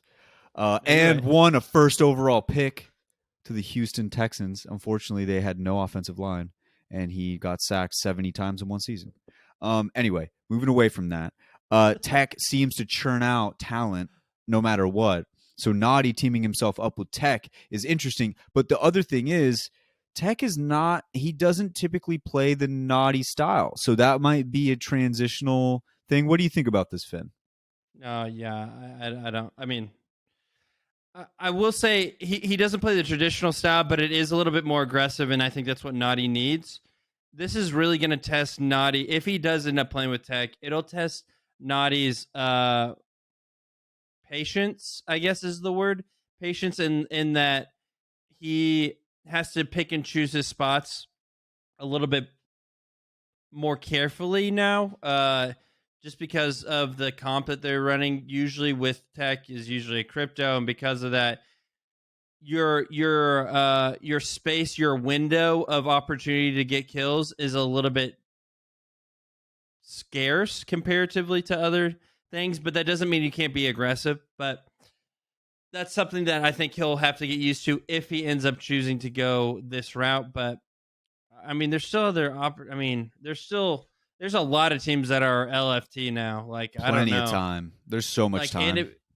Another thing is Enemy just announced that he is going to be stepping down from comp. So now Hill and Sinox are also now looking for a team. Like, I don't know. I don't know what it looks like for this landscape right now, but there is going to probably be quite a bit of changes when it comes to rosters right after LCQ, and I'm here for it. I'm ready for the drama. I'll tell you what, I'm ready for the drama. I'm so ready. I'm so ready for all these free agents, bro. It's gonna be awesome. Okay, that should just about wrap it up for most of the news here. Let's throw it on down to the heart to heart. Let's get it. All right, ladies and gents, it is heart to heart time. Heart to heart time. Before we go any further, I would just like to say, Finn, you nailed it last week when you opened up the heart to heart. Another thing on Grab My Banner, we do this thing called voicemails, and somebody listens to both shows, and he sent in a voicemail. He rattled off all of my things that I do, like the same things that I do when I open up certain segments and stuff, and he nailed the heart to heart one too. I didn't know people had picked up on that one. But it was super surreal and cool to see somebody listen to me enough to pick up on all of my things that I do on each show, which is also an eye opener. How you always intro it? Yeah, I intro it the same way yeah. every time. So that was cool. But yeah, shout out that guy. Okay, Finn, you want to kick us off? Yeah, I'm gonna be honest. This week don't really have like something that sticks out that I'm like, oh yeah, this needs to be my heart to heart. And normally I'll have that, but this week I didn't have one, so No big deal. I'm not gonna force it. Yeah. E, do you mind if I take this one real quick since it's after you? Like you Yeah, were a perfect. big contributor to this one. Okay, Go so crazy.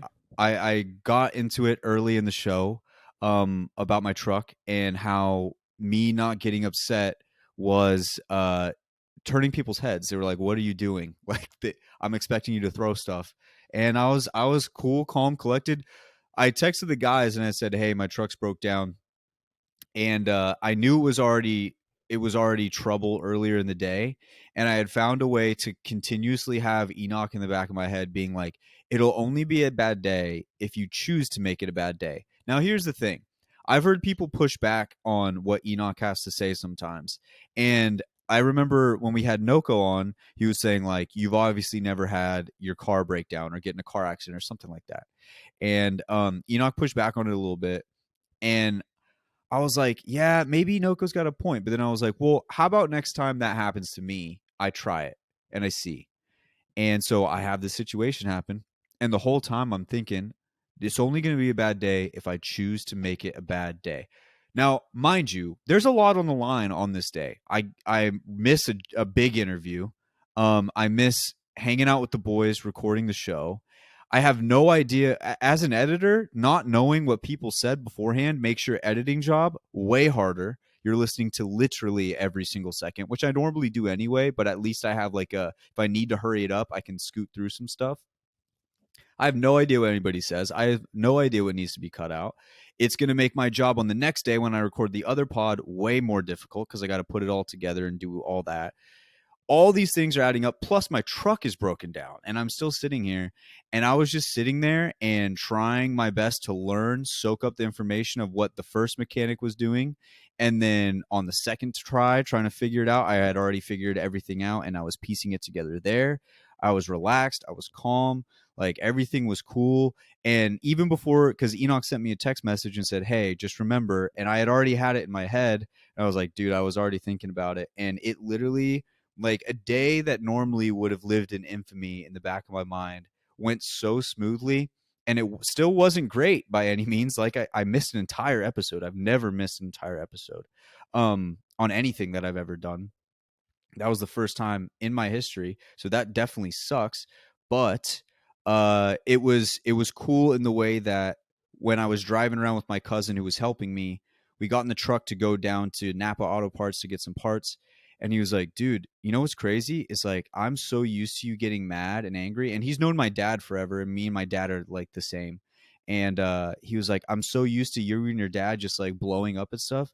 It's like really refreshing to see that you're just sitting here like calm and just trying to get it fixed. And I was like, yeah, dude, like it's like I'm telling you, one of my co-hosts has helped me out a bunch in that aspect. So I will say, yes, it does suck to have a car accident. Yes, it does suck to have things break. And not always are you going to be able to do it because we are human and we're always going to make mistakes no matter what. We're never going to be perfect. We can always try to achieve it. We'll never get there. There are going to be some times where you do let it get to you.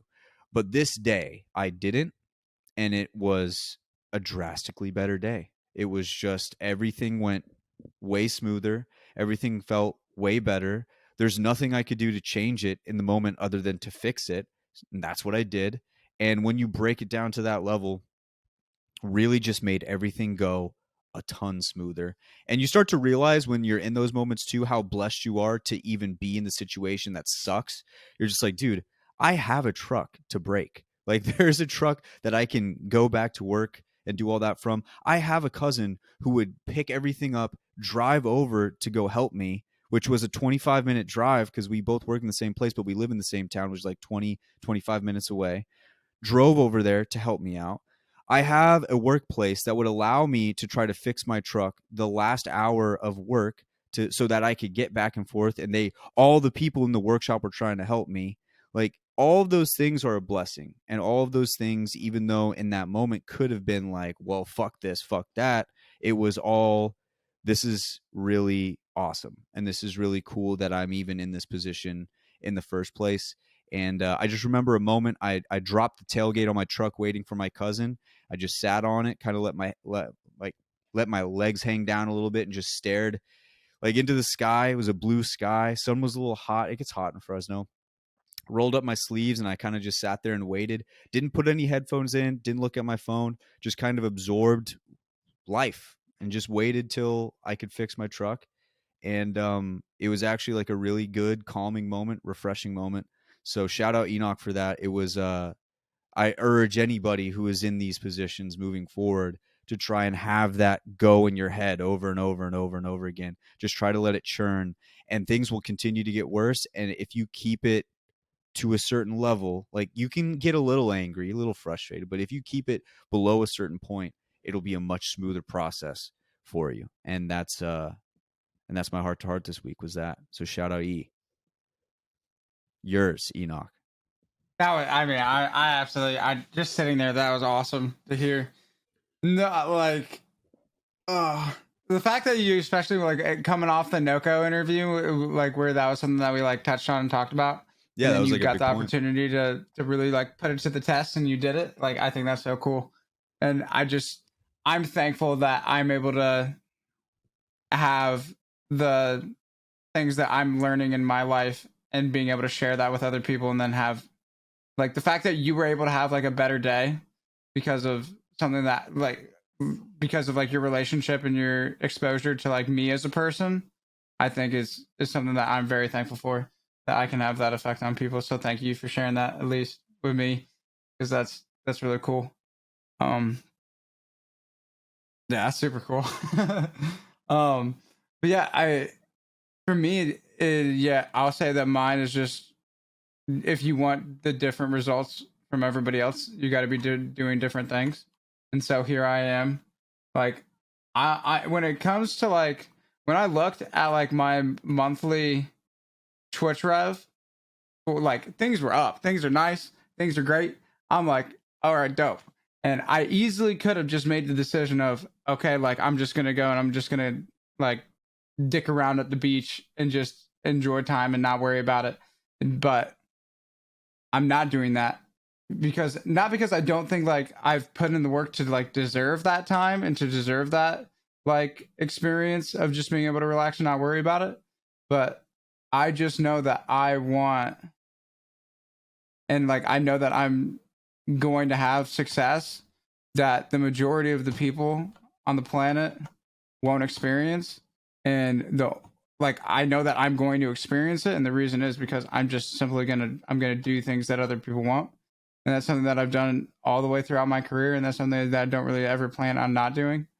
And this weekend I got faced with a lot of things that would have made it easier to just do like, okay, I'm just not going to worry about it. And then like cutting my thumb, I could have been like, oh, well, I cut my thumb, I'll just take the week off so that way it can heal and then I'll just come back. But I was like, nah, I'm just going to, I'll figure out a way to make it work. And then I was just like going off of what, like when I cut my thumb, like part of me really wanted to like freak out and just be like, I just cut my thumb. Like, what if it doesn't what if it doesn't like all the way like come back? What if it doesn't grow back right? What if it falls off and like, and all that stuff? And I'm like, oh my gosh, I just messed up my thumb. So I, instead of going down in that like whole negative thought pattern train that I could have hopped on, gotten on board, and then taken that journey down, I literally was just like, okay, well, it happened. It is what it is. I got to make the best out of it.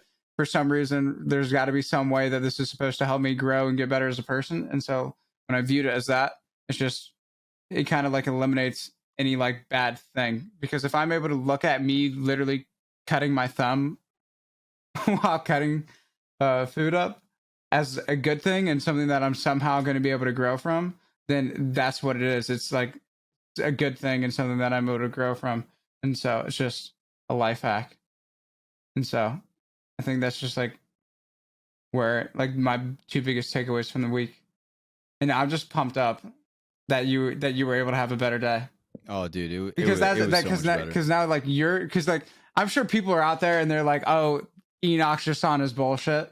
But then now I got more evidence to put in people's head and like, listen, people, the way that you think about things really does impact your life experience. Like, own it, be accountable for it, and then start living a better life because of it, because you have the option to. Yeah, And no, it was you gotta literally. It was literally that. And it, like, I think early on too, I'm not going to lie. Like, there was some things that you'd say where I'm like, I don't know if that sounds realistic. But then it was like, well, how can I knock it if I've never tried it?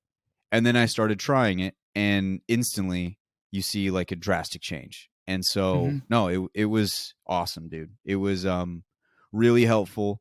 And for my family coming up here in the future, I have announcements to make pretty soon, but I need to be that person. I need to make sure that I can be that person for my family. So no, it was great. It was really cool. And I'm very thankful to have you guys here. This has been just a spiritual episode, bro. This has been just a deep episode all the way around with We the People and then us here. Great episode once again. Shout out to everybody who's been listening, paying attention to us for a long time. If you're a brand new listener, hopefully we garnered your attention to stay a little bit longer and check out some of these future episodes. If you are listening to the audio version, I seriously suggest you start checking out the YouTube. Our YouTube is there. It's available. We have all of the interviews since Imperial How are now on YouTube. If that's something you're interested in, I would highly suggest subscribing and checking that out. And also click on the link down below to follow along with all of our social medias and our Discord, which is there. And it's awesome. It's a good time in there. Ladies and gents, we are going to call it quits for now, but we will catch you guys next week for another episode of the Apex Podcast. Shout out to all the winners from the giveaway this week. Hopefully there will be more in the future. See you.